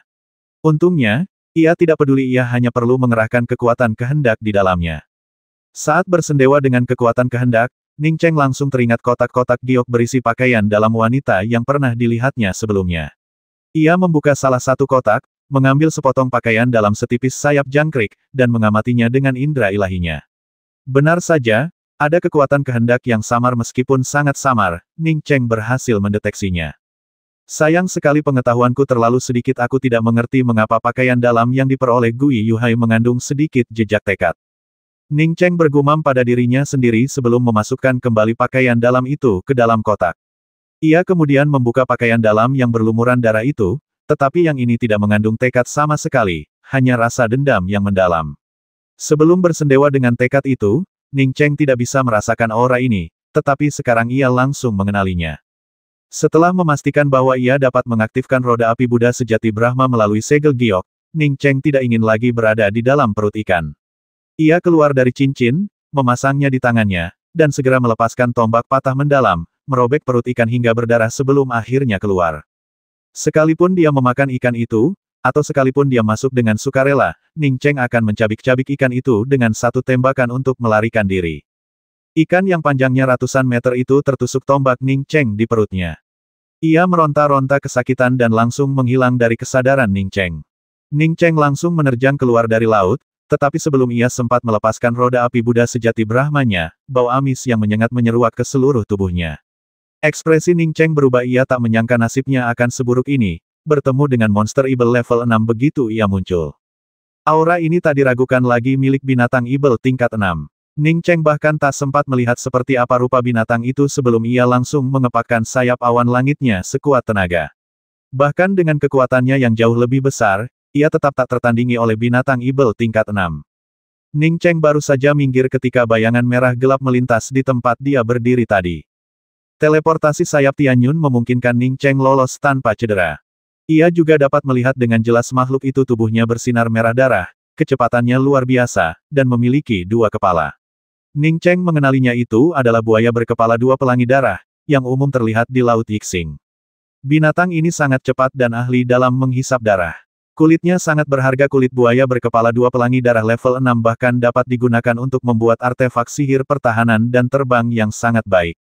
Meski begitu, Ning Cheng tahu bahwa saat berhadapan dengan monster seperti itu, dia hanya bisa melarikan diri. Buaya berkepala dua pelangi darah tidak berhasil mencapai Ning Cheng pada kali pertama ia melambat, tampaknya bertanya-tanya mengapa pembudidaya kecil ini bisa lolos meskipun kecepatannya tinggi. Sebelum buaya berkepala dua pelangi darah dapat melilitnya lagi, Ning Cheng mengepakkan sayap awan langitnya dan melarikan diri sekali lagi. Namun, buaya berkepala dua pelangi darah tidak mau menyerah dan mengejar Ning Cheng. Kecepatannya sedikit melebihi sayap awan langit Ning Cheng. Ning Cheng terkejut dan segera memanggil pedang sejati Brahma, yang berubah menjadi roda api Buddha sejati Brahma. Dia sedang diincar oleh monster, dan bahkan jika dia melarikan diri ke laut, dia tidak akan bisa pergi kecuali dia menggunakan jimat teleportasi. Ning Cheng tahu betapa berharganya jimat teleportasi dan tidak mau menggunakannya sembarangan. Roda api Brahma Buddha sejati diaktifkan oleh Ning Cheng, yang kemudian mendarat langsung di atasnya, memanfaatkan kekuatan sumpah pada segel giok dan menyalurkannya ke roda api Brahma Buddha sejati. Dengan suara whoosh, benda itu bergerak semakin cepat, dan kelembaman yang luar biasa menyebabkan Ning Cheng jatuh langsung ke roda api Buddha. Namun, Ning Cheng sama sekali tidak menyadari bahwa ia telah tertabrak. Ia menatap kaget ke sekeliling roda api Buddha sejati Brahma. Kecepatannya sungguh mengerikan. Ini pertama kalinya Ning Cheng merasakan kecepatan seperti itu. Indra kedewaannya sama sekali tidak terbiasa. Ia tidak bisa mendeteksi apapun di luar. Setelah beberapa saat, indra kedewaannya hampir tidak beradaptasi untuk diproyeksikan ke artefak sihir yang terbang secepat itu. Baru pada saat itulah Ning Cheng menyadari empat arhat di luar roda api Brahma True Buddha, semuanya menunggangi roda api raksasa yang berputar liar. Keempat roda api tersebut mendorong seluruh harta karun roda api Brahma True Buddha, membuatnya jatuh dan menghilang di kejauhan bagai bintang jatuh. Ning Cheng berdiri dan menoleh ke belakang, tetapi tidak ada jejak buaya berkepala dua pelangi darah. Artefak terbang yang mengerikan. Kecepatannya sungguh mengerikan. Roda api Brahma yang ia tumpangi bagaikan kincir angin, tertutup rapat oleh formasi susunan. Bahkan dengan kecepatannya yang mengerikan, ia tak merasakan angin sepoi-sepoi pun dari luar. Kekuatan sumpah di dalam segel giok mengalir ke dalam roda api Buddha sejati Brahma seolah-olah bebas, mendorongnya semakin cepat. Ning Cheng menyadari bahwa, dengan kemampuannya, ia tidak dapat memperlambat roda api Buddha sejati Brahma. Ning Cheng yakin jika dia melarikan diri dari Lezu dengan kecepatan ini, bahkan para ahli teratas di alam transformasi Lezu mungkin tidak akan mampu mengejarnya. Setelah setengah batang dupa, Ning Cheng mulai tenang.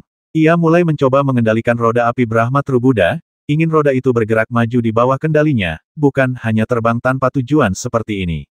Saat ini, roda api Brahma True Buddha sedang terbang diagonal ke angkasa, dan jika ia tidak segera menemukan cara untuk mengendalikannya, siapa yang tahu di mana roda itu akan berakhir.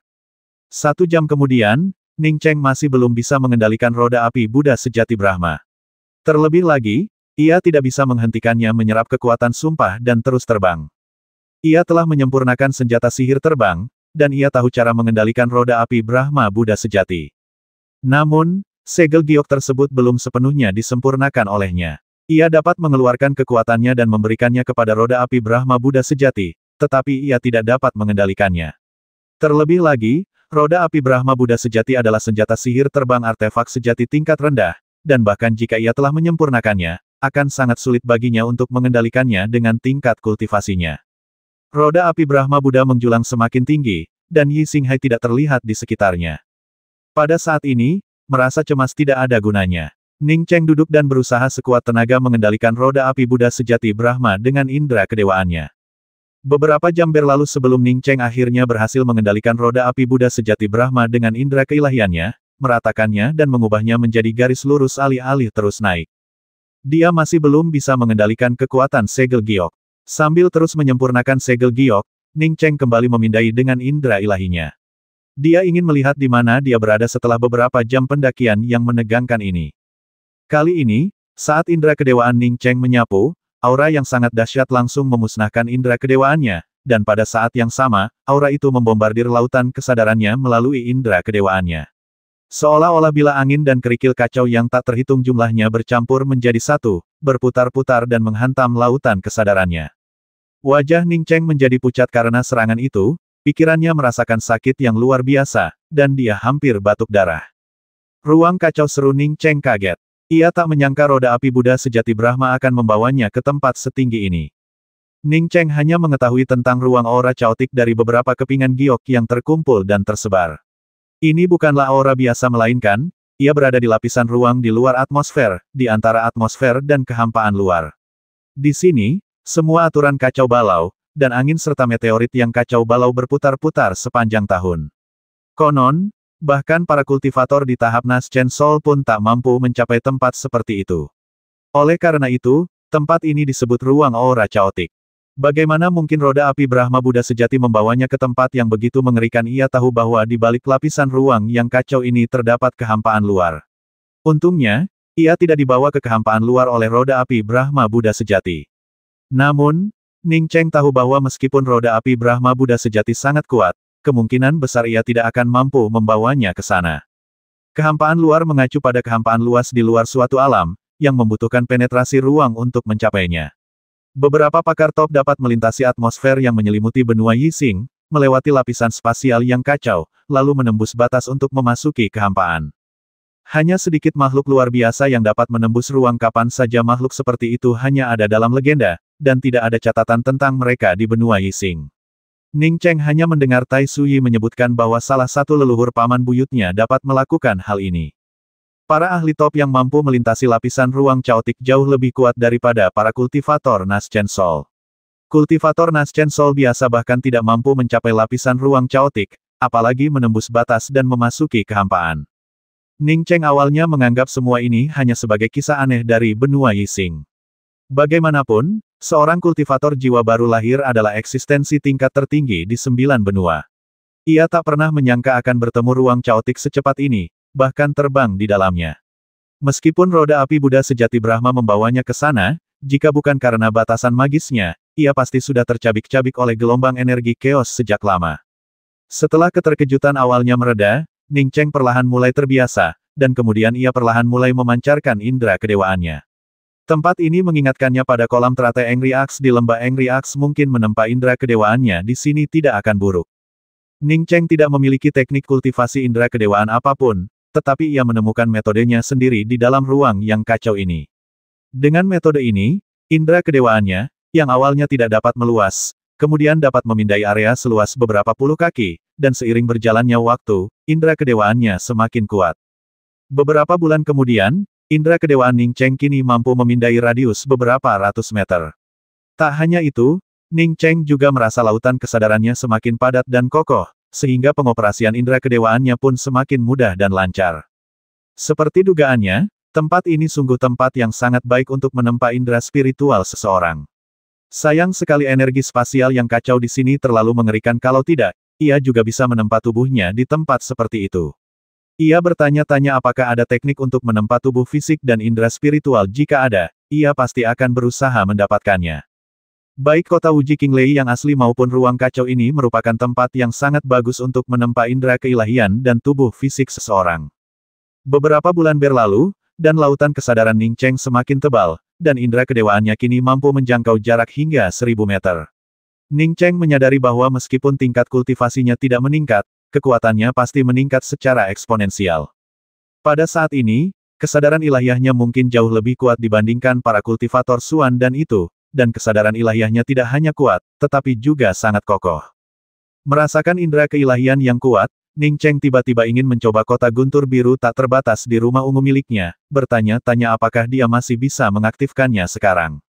Ning Cheng masih berpikir tentang cara mencoba mengendalikan kota guntur biru tak terbatas ketika dia merasakan roda api Buddha sejati Brahma tiba-tiba melambat. Dengan tekad yang tak tergoyahkan, Ning Cheng segera mengendalikan roda api Brahma Buddha sejati untuk terbang turun lagi. Benar saja, kali ini ia dengan mudah mengubah arah roda api Brahma Buddha sejati. Setengah jam kemudian, roda api Brahma Buddha sejati melesat keluar dari ruang kekacauan, dan indera kedewaan Ning Cheng, bagaikan elang yang terikat, langsung merasa lega. Indera keilahiannya menyapu langsung ke suatu tempat yang beberapa kali lebih jauh dari sebelumnya, dan itu sangat jelas. Setelah beberapa bulan bekerja keras, kesadaran spiritualnya memang jauh lebih unggul daripada sebelumnya. Mereka masih sangat tinggi di langit, tetapi energi kacau yang berputar di sekitar mereka telah hilang. Kekuatan sumpah di dalam segel giok telah berkurang secara signifikan, dan ia kini dapat mengendalikannya. Ning Cheng dengan cepat mendapatkan kembali kendali atas segel giok tersebut, sekaligus menyingkirkan roda api Buddha sejati Brahma dan segel giok, lalu menggantinya dengan senjata ajaib pesawat ruang angkasa yang sangat biasa. Ning Cheng sekarang jelas memahami kekuatan harapan, dan ia enggan menghabiskan semua harapan di dalam segel giok. Setelah habis, dengan kemampuannya, menemukan harapan baru akan sangat mustahil. Meskipun pesawat ruang angkasa itu adalah artefak spiritual kelas menengah, kecepatannya bahkan tidak dapat menandingi satu sudut pun dari roda api Buddha sejati Brahma. Untungnya, Ning Cheng tidak peduli. Ia yakin kemanapun ia pergi, setelah penerbangan panjang roda api Buddha sejati Brahma, akan aneh jika kota Guiyuan masih dapat menemukannya. Ning Cheng membiarkan pesawat ruang angkasa itu mendarat, dan ia menggunakan indera ilahinya untuk mencoba memanggil kota guntur biru tanpa batas. Setelah benda ini bisa dipanggil, maka dalam menghadapi serangan yang mengerikan, kota guntur biru tanpa batas setidaknya bisa bertahan untuk sementara waktu. Indera kedewaan yang kuat menggerakkan kota guntur biru tak terbatas. Ning Cheng hampir meledakkan lautan kesadarannya untuk memunculkan bayangan samar kota guntur, tetapi bayangan ini segera lenyap. Ning Cheng menghela napas, ia tahu esensi sejatinya masih belum cukup. Beberapa hari kemudian, indera kedewaan Ning Cheng mampu memindai perairan. Tampaknya, bahkan setelah roda api Buddha sejati Brahma terbang begitu lama, ia masih berada di Laut Yixing.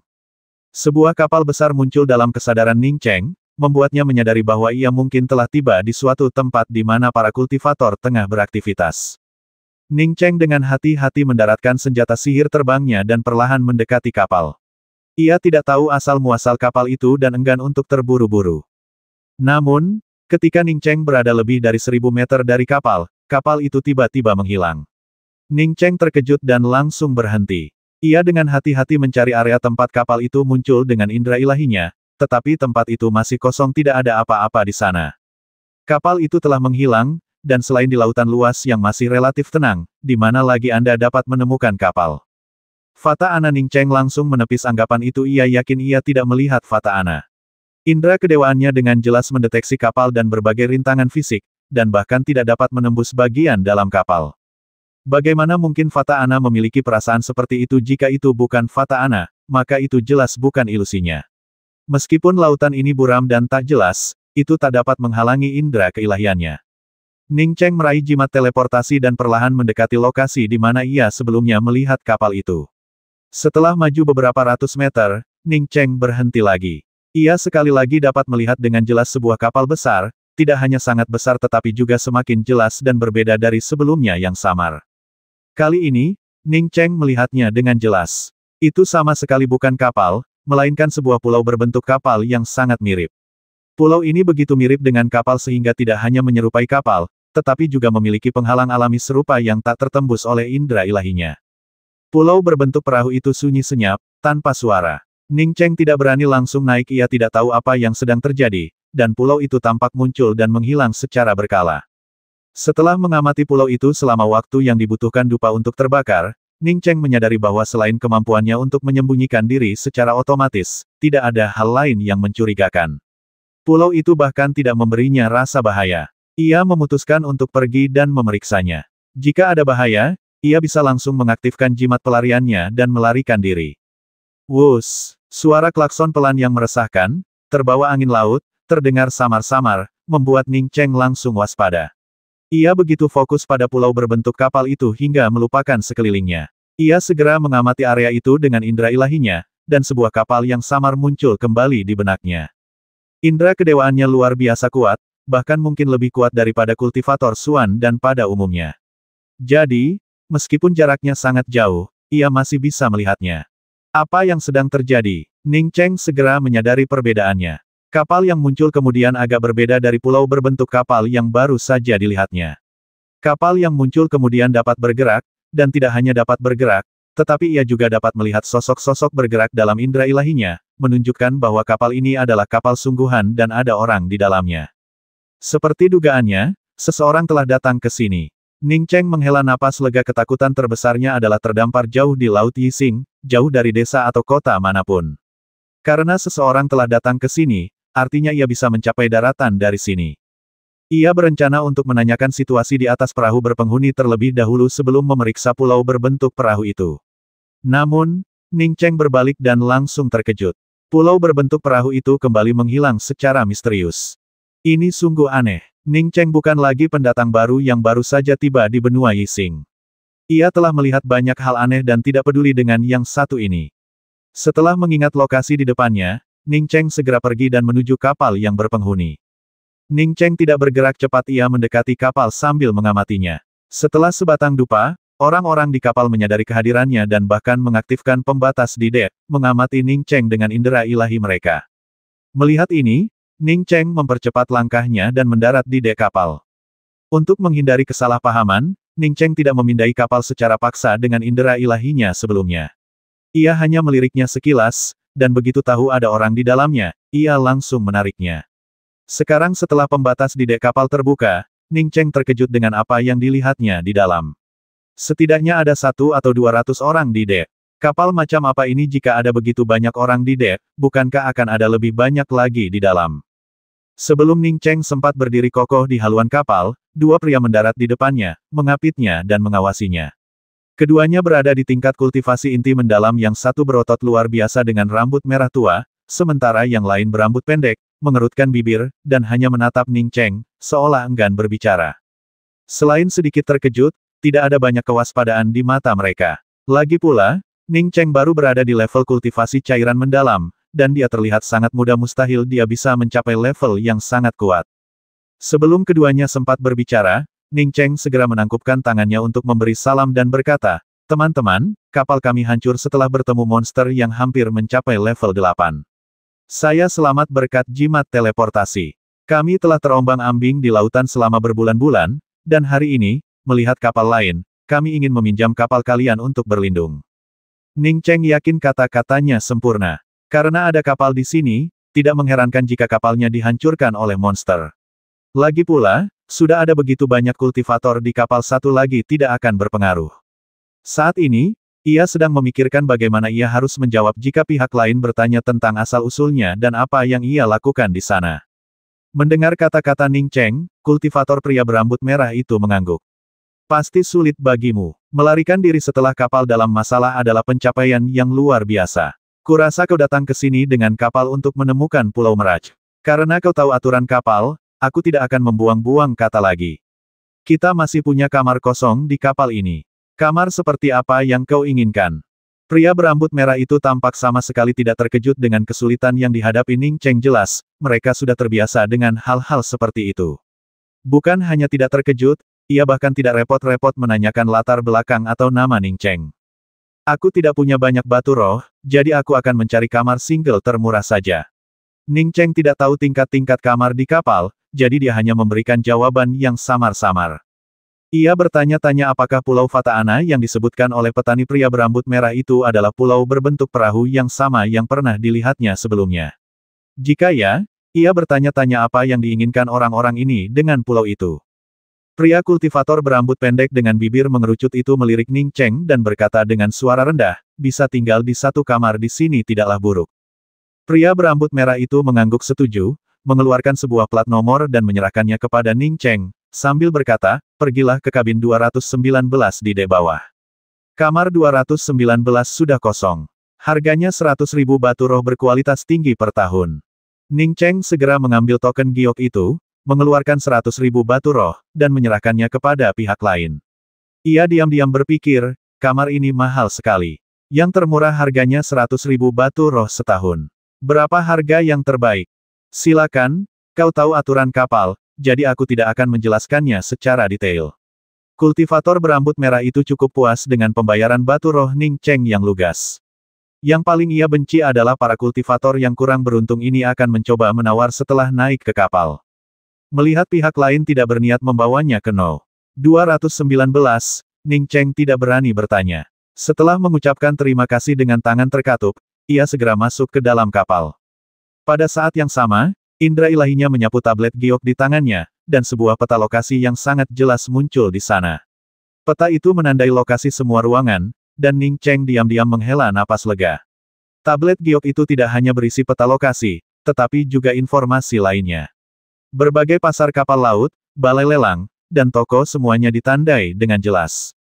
Kapal itu sangat besar. Ning Cheng mengamatinya dengan saksama sambil berjalan, dan butuh waktu setengah batang dupa untuk mencapai pintu masuk No.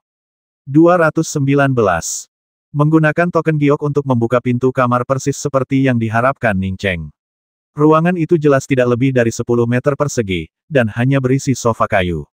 Setelah menutup pintu, Ning Cheng dengan cermat memeriksa informasi pada token giok dengan indera ilahinya. Informasi tersebut pada dasarnya menyatakan bahwa ia tidak diizinkan mengintip ke kamar orang lain, dan ia harus memperbarui tiketnya sebelum masa berlakunya habis. Jika tidak melakukannya, ia akan dikenakan penalti. Jika ia tidak memiliki cukup batu roh, ia akan dikeluarkan dari kapal. Ning Cheng menyimpan token giok itu dan memasang penghalang sederhana di kamarnya. Ia tidak berencana untuk berkultivasi di kapal, dan penghalang ini hanyalah penghalang tingkat rendah. Setelah membereskan semuanya, Ning Cheng meninggalkan kamarnya. Prioritas utamanya adalah mencari tahu dari mana kapalnya berasal dan mengapa ia mencari Pulau Meraj. Keluar. Ning Cheng baru saja tiba di pasar kapal laut ketika dia melihat sesosok tubuh ditendang keluar dari sebuah toko, disertai dengan suara yang sangat tidak senang dan mengumpat. Ada banyak orang di pasar, tetapi ketika mereka melihat kejadian itu, tak seorang pun yang melangkah maju untuk mengatakan sesuatu. Ning Cheng menyadari bahwa kultivator yang terkena ledakan itu sudah berada di alam cair mendalam tingkat ke-9. Ketika kultivator itu melihat Ning Cheng mendekat, ia memelototinya dengan tajam sebelum bangkit dan menghilang dengan cepat. Ning Cheng mengabaikan kultivator yang pergi. Ia menyadari bahwa toko itu bukanlah tempat menjual artefak sihir atau pil, atau membeli material melainkan pegadaian dengan tulisan pegadaian Haiyun di gerbangnya. Teman, apakah kamu menginginkannya sebagai senjata ajaib atau semacamnya? Ning Cheng bahkan belum memasuki toko, dia hanya melihat-lihat keluar, ketika dia mendengar seorang asisten toko berdiri di dekat pintu menyambutnya dengan tangan terkatup yang sangat sopan. Ning Cheng ragu sejenak, lalu berkata, aku ingin menggadaikan senjata ajaib. Kira-kira berapa harga senjata roh serang tingkat menengah? Cincin Ning Cheng berisi banyak artefak spiritual. Meskipun tidak banyak yang bermutu tinggi, ada beberapa yang bermutu rendah dan menengah. Bukan karena ia kekurangan beberapa batu spiritual ini, melainkan karena ia ingin mengetahui situasi spesifik di sini. Tentu saja, alasan lainnya adalah ia ingin orang lain tahu bahwa ia bukanlah seorang kultivator kaya.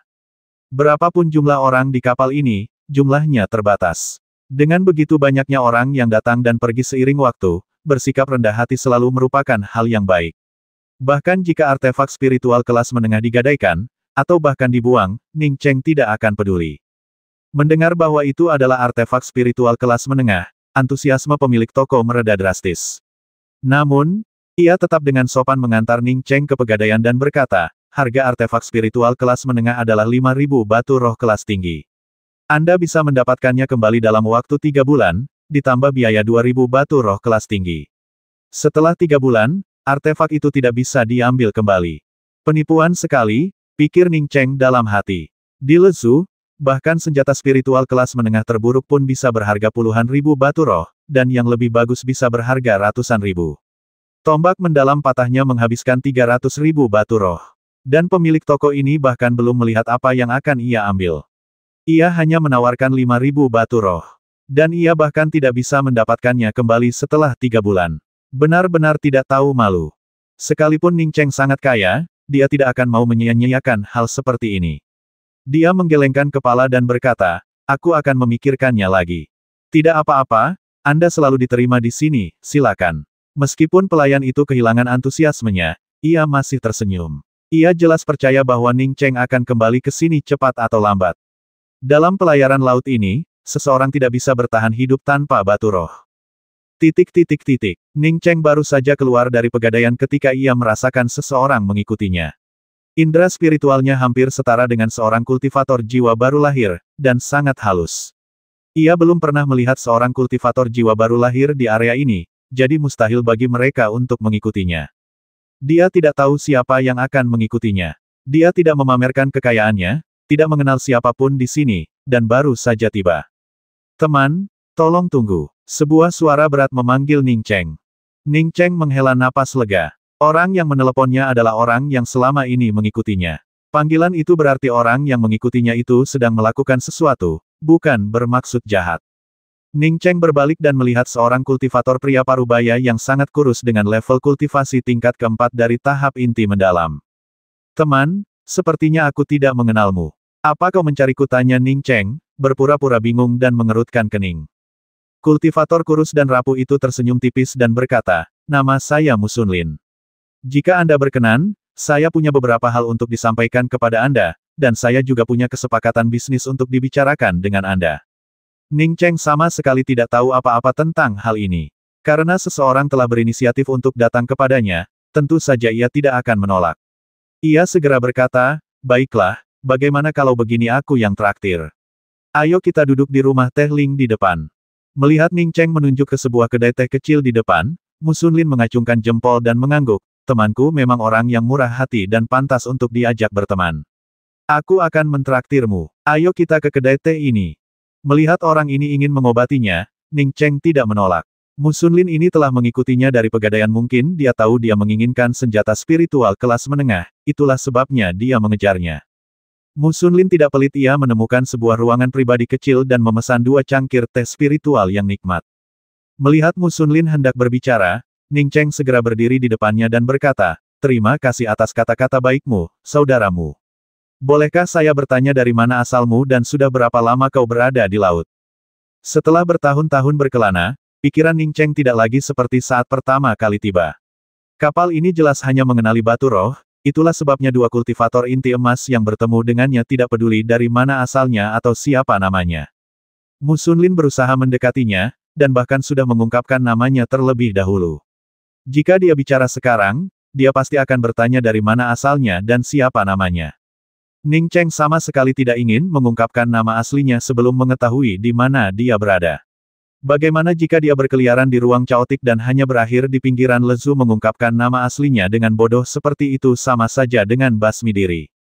Hehe, aku sudah 20 tahun di Yixinghai, dan aku penasaran bagaimana kabar keluargaku. Jika aku bisa mendapatkan cukup batu roh kali ini, aku akan menggunakan susunan teleportasi di Pulau Wangshen untuk kembali ke Sekte Wuxiang. Kultivasiku hampir tidak meningkat selama bertahun-tahun, sayangnya, aku akhirnya kehilangan beberapa kesempatan yang beruntung. Musunlin mengawali dengan tertawa kecil sambil merendahkan diri, tetapi di akhir dia menghela napas panjang, jelas-jelas menyesali berlalunya beberapa dekade. Sekte Wuxiang. Ning Cheng mengulangi pertanyaan itu dengan sengaja, seolah-olah dia bertanya-tanya mengapa nama Sekte Wuxiang terdengar sangat mirip dengan teknik kultivasinya, Xuan Huang Wuxiang. Musunlin kembali terkekeh, merendahkan diri. Wajar kalau teman-temanku belum pernah mendengar tentang Sekte Wuxiang.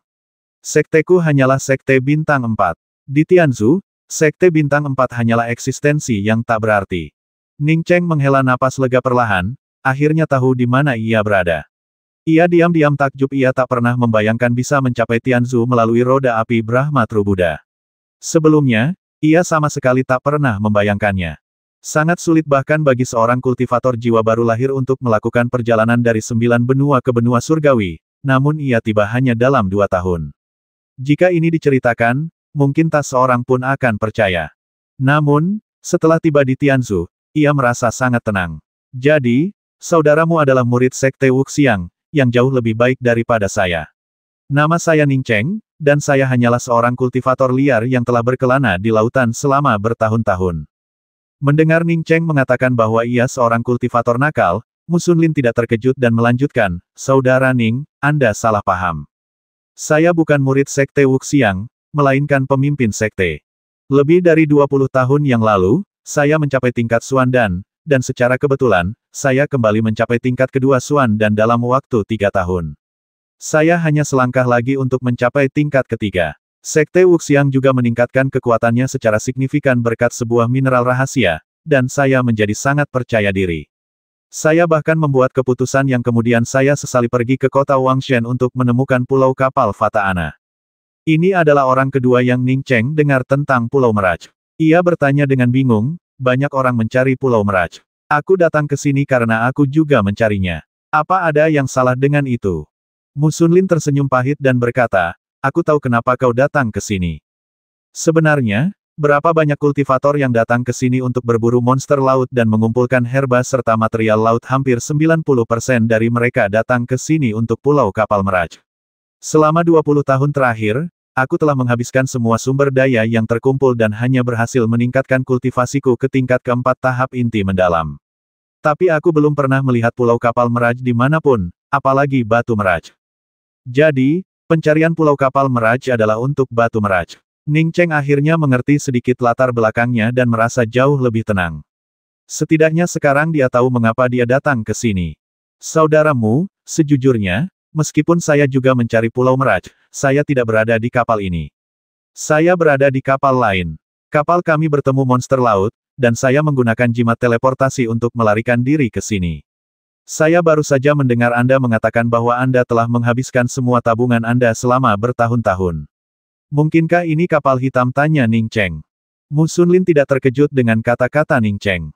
Ia melambaikan tangannya dan berkata, "Saudara Ning, jangan salah paham. Tansen adalah kapal terkenal di Pulau Wangshen. Kapal itu jelas bukan kapal hitam, dan toko-toko di dalamnya semuanya sangat resmi. Mereka tidak memaksa Anda untuk berbisnis. Misalnya, ketika Anda pergi ke pegadaian tadi, mereka menawarkan harga yang sangat rendah. Sekalipun Anda tidak setuju, mereka tidak akan memaksa Anda. Tapi pada akhirnya, Anda kehabisan ongkos, jadi Anda tetap harus pergi." Pada titik ini, Mu Sunlin tersenyum tipis, "Kurasa saudara Ning tahu kenapa aku datang menemuimu. Meskipun pegadaian tidak memaksakan penjualan, mereka menurunkan harga dengan sangat rendah. Kau lihat sendiri mereka hanya menawar 5.000 batu roh berkualitas tinggi untuk senjata spiritual kelas menengahmu. Kusarankan kau tidak menggadaikannya. Aku terus menggadaikan senjata sihirku, dan sekarang aku bahkan tidak punya satu pun senjata sihir ofensif. Apakah kau melihat kultivator yang diusir dari pegadaian sebelumnya? Dia orang yang sama, dia sudah menggadaikan semua harta magisnya. Dia tidak punya apa-apa lagi, dan kali ini dia pergi ke pegadaian untuk meminta bantuan. Tapi pegadaian ini hanya menerima batu roh, bukan manusia, dan dia langsung diusir. Saudara Ning, jika kau menggadaikan harta magismu, kau akan berakhir di situasi yang sama dengan kami. Jangan pernah berpikir untuk menebus hartamu sendiri, itu sangat sulit. Saudaramu, apakah kamu mencariku karena ingin membeli senjata spiritual tingkat menengah milikku? Tanya Ning Cheng. Mu Sunlin berkata dengan agak canggung, "Aku sangat ingin membeli senjata spiritual kelas menengah milik saudara Ning, tapi sayangnya aku tidak punya batu roh. Karena saudara Ning sudah menjual satu senjata spiritual, pasti dia punya lebih dari satu. Aku ingin meminta saudara Ning untuk meminjamkan senjata spiritual ini untuk sementara waktu. Demi bertahan hidup di kapal ini, aku telah menggadaikan atau menjual semua harta sihirku. Tanpa harta sihir, aku tidak bisa melaut. Tanpa melaut, aku tidak bisa mendapatkan material. Tanpa material, aku tidak punya batu roh. Sungguh lingkaran setan." Helaan napas panjang lainnya. Ning Cheng sudah memahami bahwa dia bersimpati pada Mu Sunlin, tetapi dia tidak berniat meminjamkan senjata ajaib itu pada orang asing tanpa alasan yang hanya berdasarkan beberapa kata saja. Kakakmu, Ning Cheng baru mengucapkan dua patah kata ketika Mu Sunlin menyela, aku tidak meminjam senjata ajaibmu dengan cuma-cuma. Aku punya sesuatu untuk ditawarkan sebagai jaminan. Penjelajah Meraj datang ke sini karena seseorang melihat Pulau Meraj di daerah ini. Jika kita benar-benar menemukan Pulau Meraj, bahkan jika aku hanya mendapatkan satu batu Meraj, itu sudah cukup. Ning Cheng sangat ingin tahu kegunaan batu Fata Ana itu. Mendengar ini, ia berpura-pura mendesah dan berkata, banyak orang mencari batu Fata Ana, tetapi sangat sedikit yang benar-benar menemukannya. Benda ini benar-benar terlalu dibesar-besarkan. Mu Sunlin berkata dengan serius, Saudara Ning, kau tidak boleh berpikir seperti itu. Meskipun tidak banyak orang yang menemukan batu Fata Ana, itu bukanlah sesuatu yang tidak seperti kelihatannya. Itu adalah harta karun sejati. Kalau tidak, banyak sekte besar di Tianzhu tidak akan mencari batu Fata Ana. Bahkan seorang kultivator nakal pun bisa naik pangkat dengan cepat jika ia mendapatkan batu Fata Ana. Sekalipun bakatnya buruk, ia masih bisa bergabung dengan sekte besar dan menjadi murid inti. Ning Cheng telah bertemu terlalu banyak murid dari sekte bintang 8 dan 9, jadi ketika Mu Sunlin menyebutkan murid inti dari sekte besar, ia tidak terlalu memperhatikan. Ia ingin tahu apa kegunaan lain dari batu Fata Ana itu, tetapi ia tidak ingin bertanya langsung. Tepat ketika Ning Cheng ragu-ragu, Mu Sunlin berbicara lagi, Saudara Ning, ini token pemimpin sekte saya. Meskipun sekte Wuxiang hanya sekte bintang 4, selama Anda membantu saya kali ini, saya akan membalas Anda 100 kali lipat ketika saya kembali ke Tianzhu. Lagi pula, saya hanya meminjam senjata ajaib Anda kali ini untuk pergi keluar dan mendapatkan beberapa material monster dan herba spiritual setelah tiba di pulau berikutnya. Saya akan segera mengembalikan senjata ajaib itu kepada Anda. Saudaramu, bolehkah saya bertanya apa istimewanya Pulau Fata Ana itu? Saya seorang kultivator liar, dan meskipun saya datang ke sini bersama semua orang untuk mencari batu Fata Ana, sebenarnya ada banyak hal yang tidak saya mengerti. Ning Cheng tidak menerima token pemimpin sekte Mu Sunlin. Ia yakin Mu Sunlin tidak berbohong kepadanya, dan ia sudah berencana untuk meminjamkannya senjata ajaib. Baru saja tiba di kapal ini, mencari teman yang bisa diajak bergaul adalah ide yang bagus. Lagi pula, akan lebih baik lagi jika ia mengenal seseorang di sana saat tiba di Tianzhu. Mu Sunlin tidak menghiraukan ucapan Ning Cheng yang mengelak. Jika dia hanya mengucapkan beberapa patah kata dan pihak lain telah meminjamkannya senjata ajaib, dia tetap akan menganggapnya tidak masuk akal. Pulau Meraj sebenarnya adalah pulau bergerak yang muncul dan menghilang secara berkala. Begitu seseorang menemukan Pulau Meraj, mereka memiliki kesempatan untuk memasuki pulau itu untuk mencari batu Fata Ana. Pulau itu hanya muncul maksimal selama satu batang dupa. Setelah itu, pulau itu akan langsung menghilang dan kemudian muncul kembali setelah beberapa saat. Jika kau belum meninggalkan Pulau Meraj sebelum menghilang, kau tidak akan pernah bisa pergi lagi. Mu Sunlin menjelaskan pertanyaan Ning Cheng dengan sangat rinci. Khawatir Ning Cheng mungkin tidak mengerti, ia menambahkan, begitu pulau kapal Meraj muncul di suatu tempat, selama seseorang masuk ke dalamnya, pulau itu tidak akan muncul di tempat yang sama lagi. Pulau itu hanya akan muncul di tempat yang sangat jauh. Ning Cheng bertanya dengan heran, bukankah pulau ini hidup jika seseorang memasuki Pulau Meraj dan tidak keluar tepat waktu? Akankah mereka bisa keluar dengan selamat saat meninggalkan Pulau Meraj nanti? Mu Sunlin menggelengkan kepalanya. Itu sama sekali tidak mungkin. Siapapun yang memasuki Pulau Meraj dan tidak muncul sebelum menghilang akan lenyap selamanya. Pulau yang aneh. Sesampainya di tempat ini, kurasa aku harus menerima segala macam hal aneh.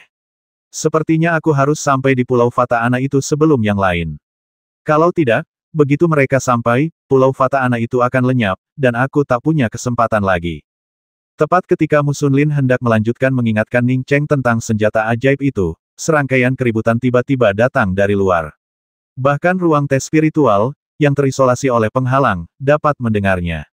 Ning Cheng samar-samar mendengar suara Pulau Meraj muncul di luar. Sebelum ia sempat berbicara, Mu Sunlin tiba-tiba berdiri, wajahnya dipenuhi kegembiraan dan kejutan. Pulau Meraj telah muncul. Benar-benar telah muncul. Aku telah menunggu 20 tahun. 20 tahun dan akhirnya aku menemukan Pulau Meraj.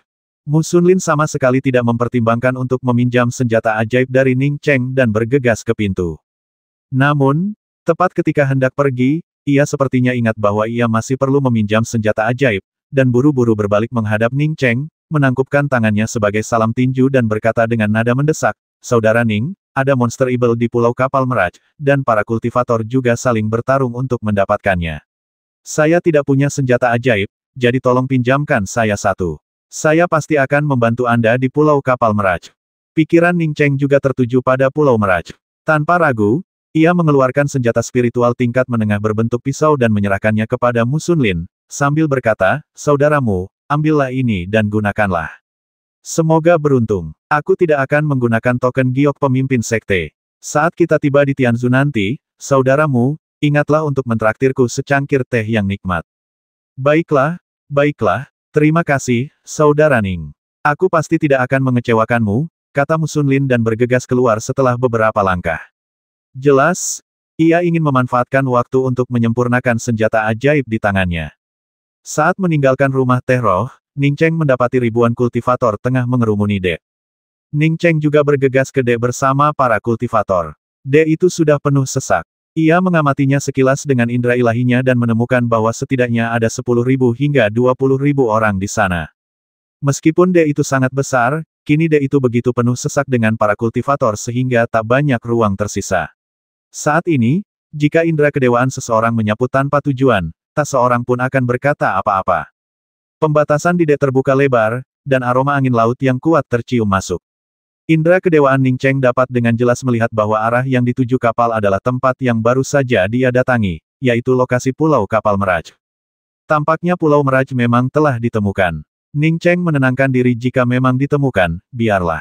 Ia bisa memasuki Pulau Meraj nanti untuk mencari batu Meraj. Sebagian besar kultivator di sini berada di tingkat kultivasi inti mendalam dan cairan mendalam, bahkan ada banyak kultivator tahap pembentukan pondasi. Sedangkan untuk kultivator jiwa baru lahir, Ning Cheng hanya melihat segelintir. Indera kedewaan Ning Cheng menyapu, dan bayangan Pulau Kapal Meraj di depannya memudar lagi, akhirnya menghilang sepenuhnya. Tepat pada saat itu, seorang kultivator di tahap tengah alam Yuan Hun tiba-tiba terbang dan berdiri di atas dek, berseru lantang, "Rekan-rekan penjelajah Meraj, Meraj Explorer kita telah memenuhi harapan kali ini dan menemukan Pulau Meraj yang sesungguhnya. Saya yakin semua orang di sini juga merasakan kegembiraan yang sama. Merupakan suatu kehormatan bagi Meraj Explorer kita untuk membawa kalian semua ke Pulau Meraj yang sesungguhnya untuk mencari batu Meraj. Semuanya, harap tetap tenang. Setelah saya memberi perintah, kita semua akan bergegas ke Pulau Fataana.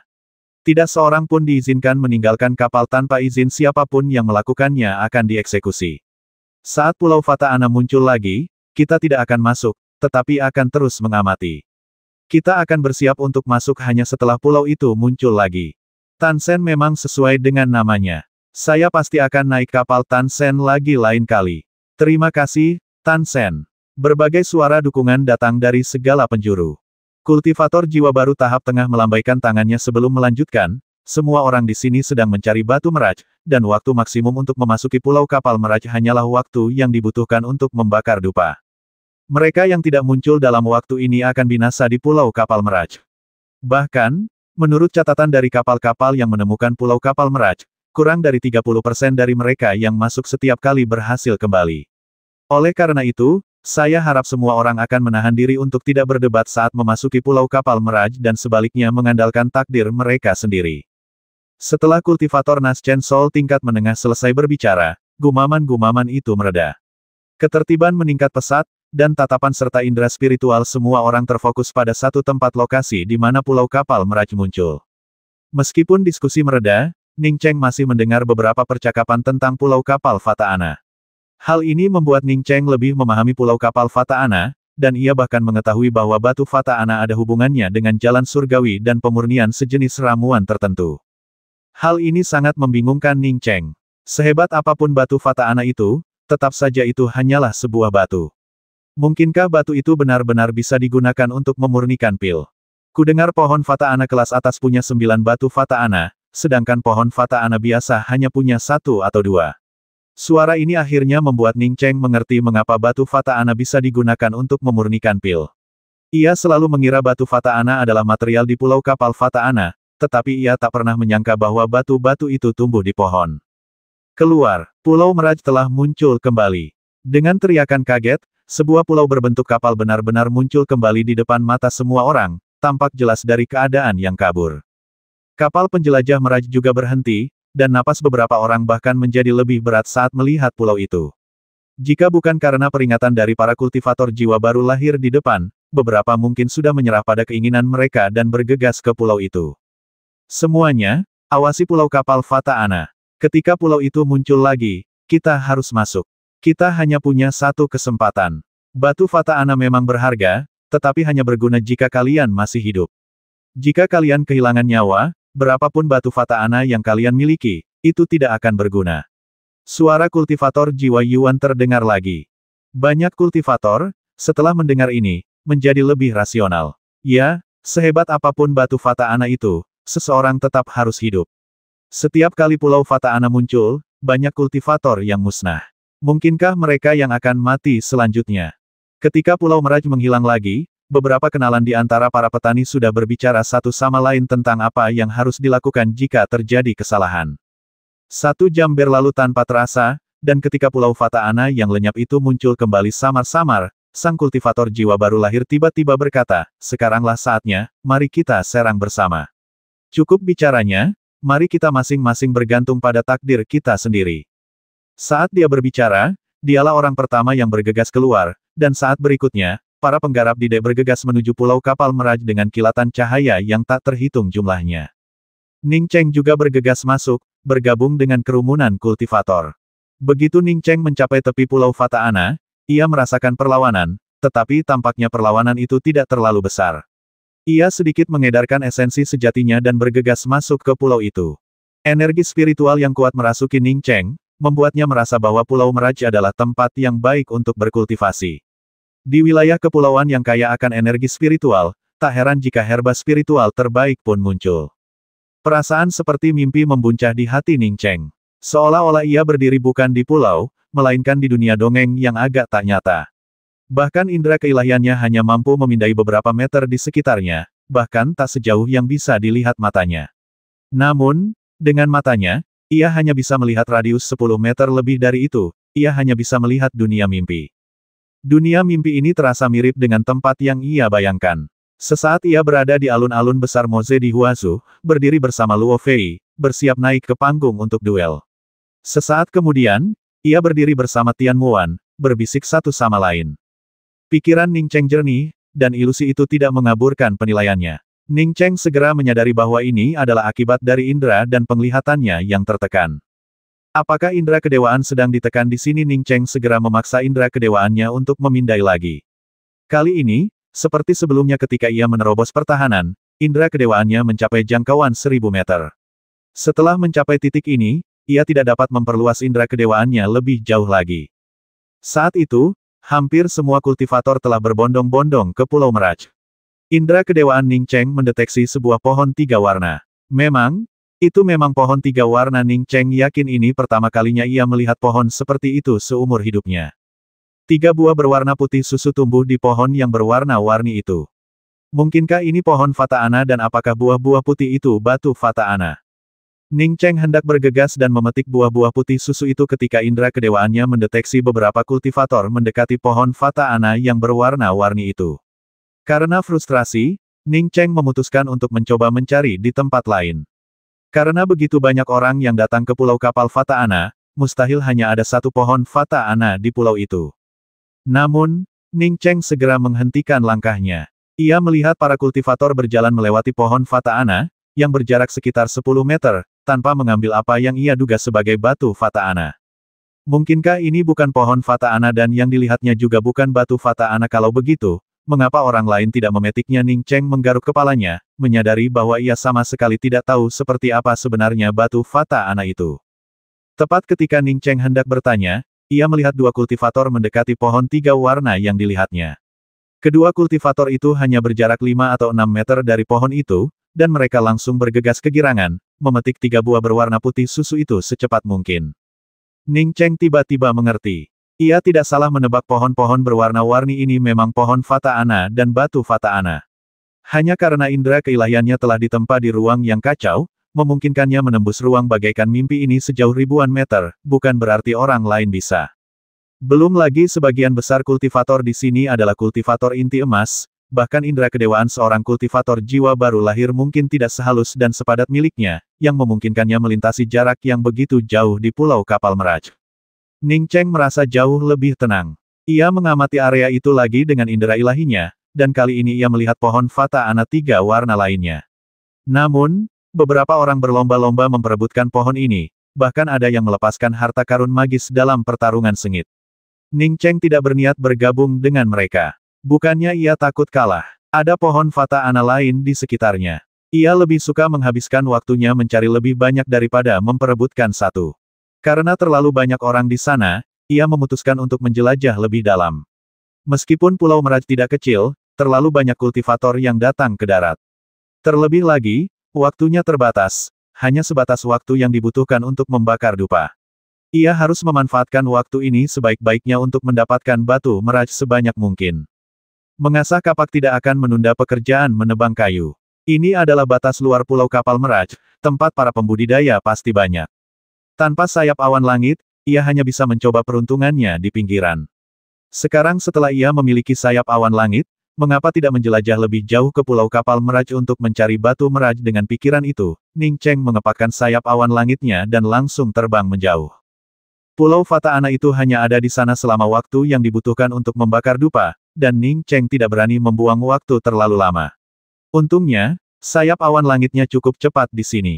Dengan kepakan sayap awan langitnya yang kuat, Ning Cheng telah melesat ke kedalaman Pulau Fata Ana hanya dalam selusin tarikan napas. Memastikan bahwa tidak ada kultivator lain yang akan datang dalam waktu dekat, Ning Cheng mengerahkan seluruh indera ilahinya. Indranya segera mendeteksi pohon Fata Ana 5 warna, yang di atasnya terdapat 5 batu Fata Ana. Batu-batu ini juga berwarna putih, tetapi lebih putih daripada batu-batu di pohon Fata Ana 3 warna. Ning Cheng telah mengonfirmasi bahwa pohon Fata Ana di pulau kapal Fata Ana semuanya berwarna. Semakin banyak warnanya, semakin banyak pula batu Fata Ana yang ada. Selain itu, semakin putih batu Fata Ana, semakin besar kemungkinan ditemukan.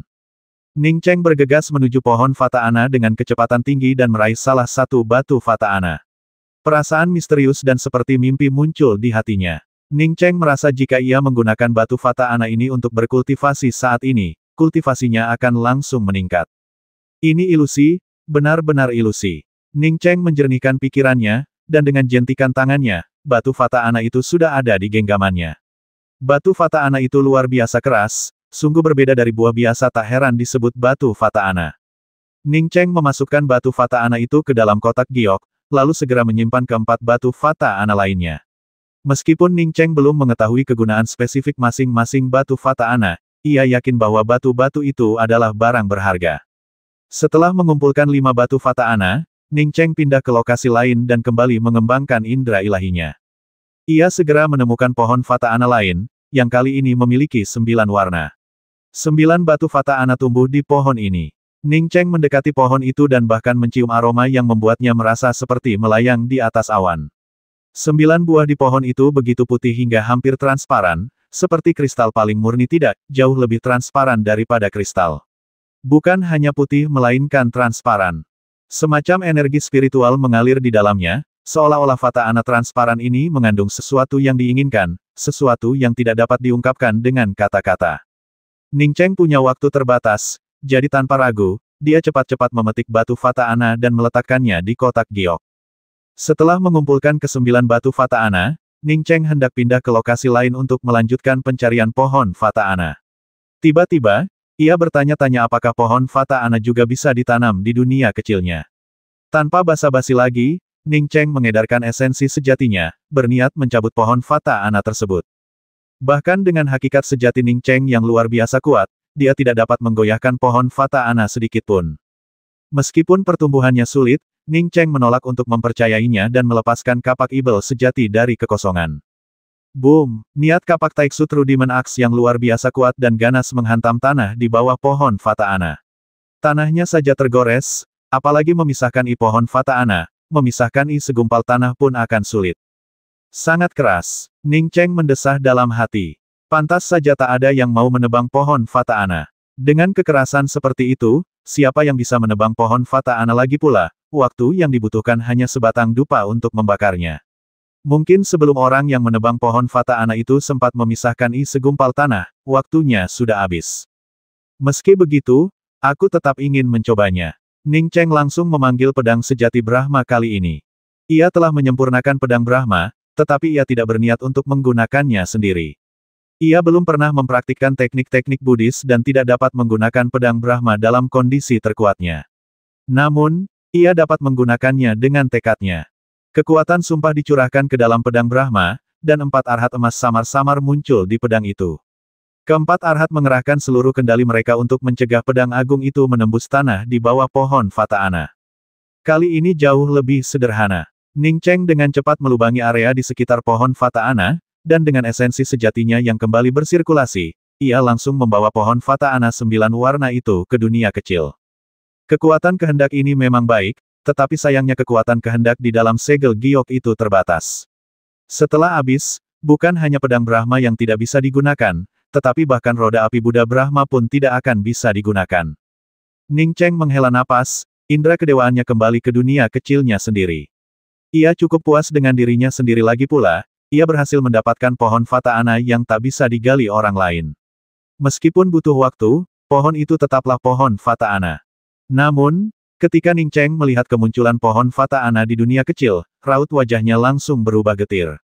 Pohon Fata Ana, yang beberapa saat sebelumnya berkilau dengan 9 warna, mulai layu segera setelah ia mengirimkannya ke dunia kecil.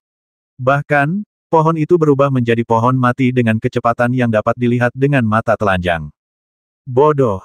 Ning Cheng menepuk dahinya. Jika pohon Fata Ana semudah itu ditransplantasikan, yang lain pasti sudah mulai sejak lama.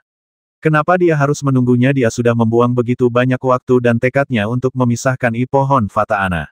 Apalagi yang bisa dia lakukan selain menjadi idiot? Dia harus cepat menemukan batu Fata Ana itu. Ning Cheng tahu waktunya hampir habis, jadi dia mengabaikan pohon Fata Ana di ring dan berteleportasi lagi untuk mencari batu Fata Ana baru dengan panik. Waktu berlalu begitu cepat saat ini. Ketika Ning Cheng telah mengumpulkan 39 batu Fata Ana, ia tahu ia harus pergi. Lingkungan sekitarnya sudah kabur jelas, Pulau Fata Ana akan segera menghilang. Meskipun Ning Cheng juga serakah, ia tetap puas dengan begitu banyak batu Fata Ana yang diperolehnya. Ia mengepakkan sayap awan langitnya dan mulai menerjang keluar. Ning Cheng belum sepenuhnya meninggalkan Pulau Meraj ketika indera kedewaannya menyapu Mu Sunlin. Mu Sunlin terbaring di tanah, berlumuran darah, kejang-kejang. Karena Mu Sunlin adalah seseorang yang dikenalnya, Ning Cheng bergegas menghampiri, siap membawa Mu Sunlin pergi. Mata Mu Sunlin yang tadinya tak bernyawa, sedikit berbinar ketika melihat Ning Cheng. Ia lalu menyerahkan sebuah token kepada Ning Cheng, berkata, "Saudara Ning, terima kasih. Aku sekarat. Tolong sampaikan ini kepada putraku, Munan. Kau harus segera pergi, Pulau Meraj akan segera menghilang." Setelah mengucapkan kata-kata itu, Mu Sunlin terjatuh dan terdiam. Ning Cheng tahu bahwa Mu Sunlin telah meninggal. Ia hendak mengemasi jasad Mu Sunlin dan membawanya pergi ketika ia melihat Mu Sunlin langsung lenyap, seolah-olah apa yang baru saja dilihatnya hanyalah ilusi. Ning Cheng menyentuh token pemimpin sekte di tangannya, mengetahui bahwa apa yang dilihatnya bukanlah ilusi, tetapi pemandangan nyata, tetapi pemandangan ini terlalu menakutkan. Perasaan hampa menyelimuti dirinya, dan Ning Cheng tidak berani menunda lebih lama lagi, dengan putus asa mengepakkan sayap awan langitnya saat dia bergegas keluar. Begitu Ning Cheng melihat permukaan laut Yixing yang tak berujung, perasaan hampa datang dari belakangnya. Kekosongan ini memberinya intuisi yang tak terjelaskan. Begitu ia terjebak, ia tak akan pernah bisa bangun. Ning Cheng dengan cepat berakselerasi dan melesat keluar, sekaligus menarik sayap awan surgawinya. Semua orang fokus melarikan diri dari pulau kapal Fata Ana, dan lautan pun kacau balau. Ning Cheng terbang diam-diam menuju kapal. Saat ia merasakan kekosongan, indera ilahinya melihat beberapa kultivator yang muncul dari tepi pulau tiba-tiba meredup. Kemudian, para kultivator ini lenyap tanpa jejak bersama cekungan kosong itu, seperti pulau kapal Fata Ana itu sendiri. Jelas, para kultivator yang telah lenyap ini tidak akan pernah muncul lagi, binasa di dalam pulau kapal Fata Ana. Sudah pasti, jika dia tidak memiliki sayap awan surgawi, dia juga akan menjadi salah satu dari banyak kultivator yang telah gugur. Mungkin para kultivator yang telah lenyap itu bisa muncul sedikit lebih awal dan terhindar dari ditelan pulau kapal Fata Ana, tetapi berapa banyak yang benar-benar memahami hal ini? Ketika Ning Cheng kembali ke kapal, banyak kultivator telah naik. Lebih banyak lagi yang terbang menuju kapal, tetapi jumlah mereka jauh lebih sedikit daripada sebatang dupa yang dibakar sebelumnya. Bahkan dek pun kosong. Ning Cheng memindainya dengan indera ilahi dan menemukan bahwa dek yang awalnya berisi lebih dari 20.000 orang kini hanya berisi 6.000 atau 7.000 orang. Sebagian besar orang belum keluar dari pulau kapal Mirage. Sebagian besar kultivator yang kembali ke kapal tampak tanpa ekspresi, hanya sedikit yang menunjukkan kegembiraan. Ning Cheng juga berdiri tanpa ekspresi di sudut dek. Ia tahu bahwa setidaknya beberapa ratus kultivator yang kembali telah mendapatkan batu Fata Ana, dan mungkin lebih banyak lagi. Kultivator Naschen Soul tingkat menengah sudah berdiri di dek. Melihat tidak ada yang kembali, ia melompat lagi dan berkata, "Teman-teman, banyak yang mendapatkan batu Fata Ana setelah menemukan pulau kapal Fata Ana, tetapi lebih banyak lagi yang gagal mendapatkannya. Banyak juga yang tewas di pulau kapal Fata Ana, sebagian besar dibasmi oleh binatang Fata Ana, dan beberapa bahkan tidak sempat melarikan diri. Ya, aku juga bertemu dengan makhluk Fata Ana dan hampir tidak berhasil kembali," bisik seseorang setuju. Jantung Ning Cheng berdebar kencang mendengar ini. Ia telah memisahkan pohon Fata Ana dan mengumpulkan 39 batu Fata Ana, jadi mengapa ia tidak melihat satu pun binatang Fata Ana apalagi dimakan olehnya? Apakah ia hanya lebih beruntung daripada yang lain? Semuanya, setelah kita menemukan Pulau Mirage, pelayaran kita dengan Mirage Explorer telah sangat sukses, dan kita siap untuk kembali ke Pulau Mirage. Banyak dari kalian mungkin ingin segera pulang dan membawa susunan teleportasi kembali ke Tianzhu begitu tiba. Tapi susunan teleportasi ke Tianzhu masih sangat jauh, dan itu bukan sesuatu yang bisa dilakukan hanya dengan beberapa batu roh. Kultivator jiwa baru lahir berhenti sejenak, melihat sekeliling, dan melanjutkan, "Sekarang saya ingin memberitahu semua orang bahwa kapal kami juga membeli batu Fata Ana. Teman-teman yang memiliki batu Fata Ana dapat langsung pergi ke toko eksplorasi Fata Ana di kapal untuk menjualnya. Bahkan batu Fata Ana dari pohon Fata Ana 3 warna akan dijual dengan harga yang sangat tinggi.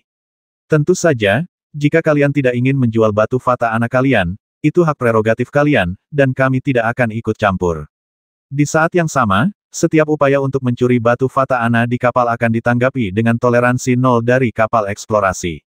Mendengar ini, Ning Cheng akhirnya merasa sedikit lega. Ia tak berani mengatakan bahwa ia adalah kultivator yang memperoleh batu Fata Ana terbanyak, tetapi ia yakin hanya sedikit orang yang memperoleh lebih banyak darinya. Jika kapal ini benar-benar mencoba mencuri batu Fata Ana, ia tak punya pilihan selain melarikan diri. Karena kapal ini bisa sampai sejauh ini, ia yakin ia juga bisa menemukan pulau Fata Ana. Ning Cheng kembali ke kamarnya diam-diam, memasang lagi 2 formasi perisai tingkat rendah di dalam ruangan, lalu mulai bermeditasi. Dia sudah melihat batu Fata Ana itu dan tahu itu barang berharga. Tapi sekarang dia berada di kapal orang lain. Meskipun dia sangat ingin mengambilnya dan memeriksanya, dia harus menahan diri. Siapa yang tahu kalau ada susunan pengintai di sini yang tidak bisa dia deteksi begitu dia kembali ke Pulau Wangshen atau tiba di Tianzhu, dia bisa melihatnya selama yang dia mau. Di Pulau Mirage, Ning Cheng benar-benar merasakan manfaat dari indera ilahi yang kuat dan halus. Jika ia tidak menempa indera ilahinya di ruang caotik, bagaimana ia bisa mendapatkan begitu banyak batu Fata Ana bahkan dengan sayap awan surgawinya? Ia akan sangat beruntung jika bisa mendapatkan paling banyak 10. Ning Cheng tidak sedang berkultivasi di kamarnya, ia justru fokus menyempurnakan indera kedewaannya. Meskipun menyempurnakan indera kedewaannya di lingkungan ini jauh kurang efektif dibandingkan di ruang kacau, itu tetap lebih baik daripada tidak menyempurnakannya sama sekali. Indera kedewaan Ning Cheng tidak meninggalkan kamarnya, tetapi berulang kali digunakan dalam ruangan sempit itu. Tiba-tiba, indera kedewaannya mendeteksi sedikit fluktuasi. Ning Cheng terkejut. Ruangan ini miliknya, dan ia telah mengatur ulang beberapa susunan. Sekalipun itu hanya susunan tingkat 3 yang sederhana, itu tetap akan mencegah orang lain memata-matainya.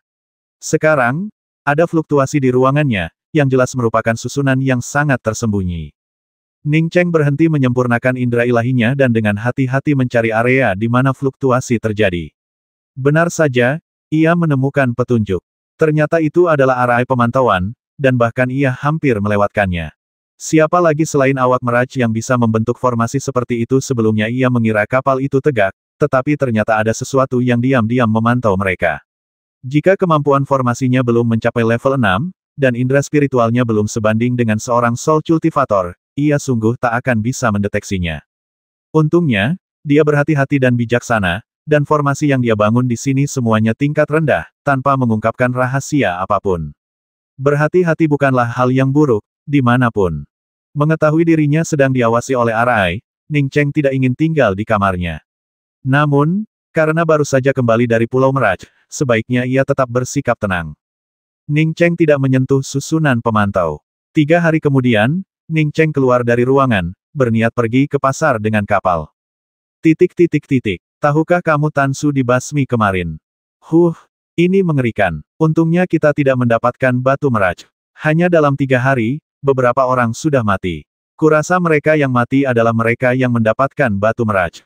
Aku tidak menemukan batu Fata Ana kali ini, dan aku tidak akan mencarinya lagi. Sulit untuk memprediksi apakah mendapatkan sesuatu seperti itu akan membawa kebaikan atau keburukan. Sekarang aku tak sabar untuk kembali ke Pulau Wangshen sesegera mungkin. Meskipun aku tidak mendapatkan batu Fata Ana, kapal ini terlalu berbahaya. Akan memakan waktu setidaknya 3 bulan lagi untuk kembali ke Pulau Wangshen. Begitu Ning Cheng memasuki pasar, indera spiritualnya menangkap berbagai diskusi. Ia kemudian menyadari bahwa beberapa orang telah terbasmi dalam 3 hari terakhir. Para kultivator ini tidak tewas di pulau kapal Fata Ana, melainkan tewas di kapal laut hanya karena mereka telah mendapatkan batu Fata Ana. Apa sebenarnya kegunaan batu Fata Ana ini? Mengapa begitu banyak kultivator yang tergila-gila padanya? Kultivator jiwa baru lahir tingkat menengah itu berkata bahwa jika ada yang tertangkap basah mencoba mencuri batu Fata Ana dari kapal, mereka harus dibasmi tanpa ampun.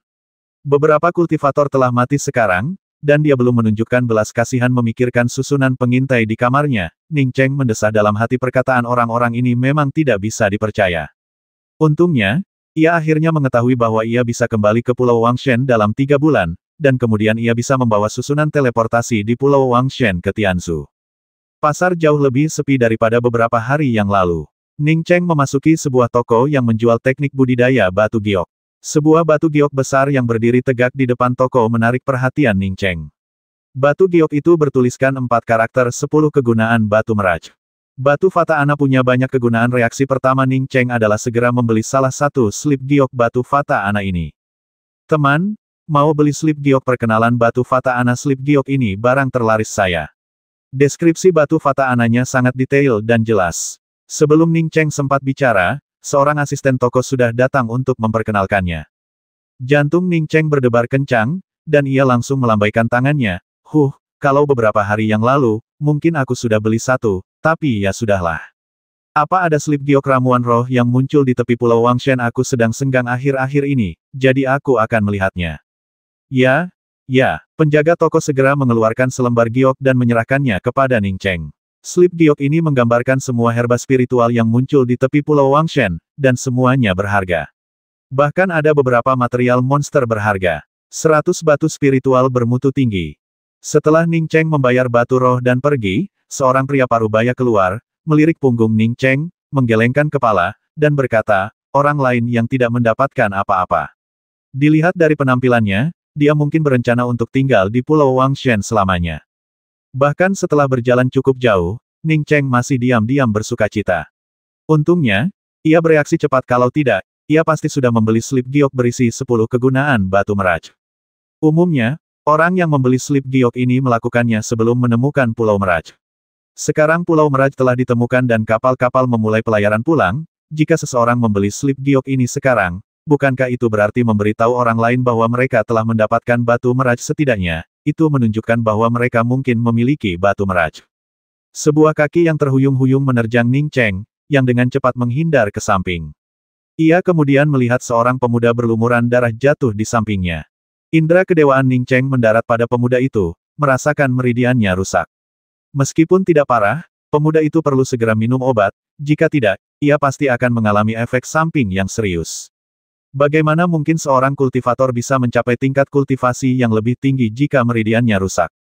Selama meridiannya tidak hancur total, tetapi hanya sedikit rusak, Ning Cheng punya banyak pil semacam itu. Terlebih lagi, pemuda ini baru mencapai kultivasi cairan mendalam tingkat ke-8, jadi perawatannya akan mudah. Ning Cheng dengan santai melemparkan pil ki sejati kelas atas ke mulut anak laki-laki itu. Ia tak keberatan membantu sebisa mungkin. Lagi pula, pil ki sejati kelas 3 bukanlah barang murah baginya. Dia tidak begitu mengerti bagaimana anak itu bisa terluka. Setidaknya dia tahu bahwa berkelahi dilarang di kapal. Pil-pil di Ning Cheng semuanya adalah pil berkualitas tinggi, dan tidak dibuat menggunakan teknik penyulingan pil. Efeknya berkali-kali lipat lebih baik daripada pil biasa. Pil itu masuk ke mulut anak laki-laki itu dan langsung berubah menjadi cairan obat yang memancar, dengan cepat menyembuhkan luka-lukanya. Hanya dalam belasan tarikan napas, luka-luka anak laki-laki itu membaik, dan ia pun berjuang untuk berdiri. 250.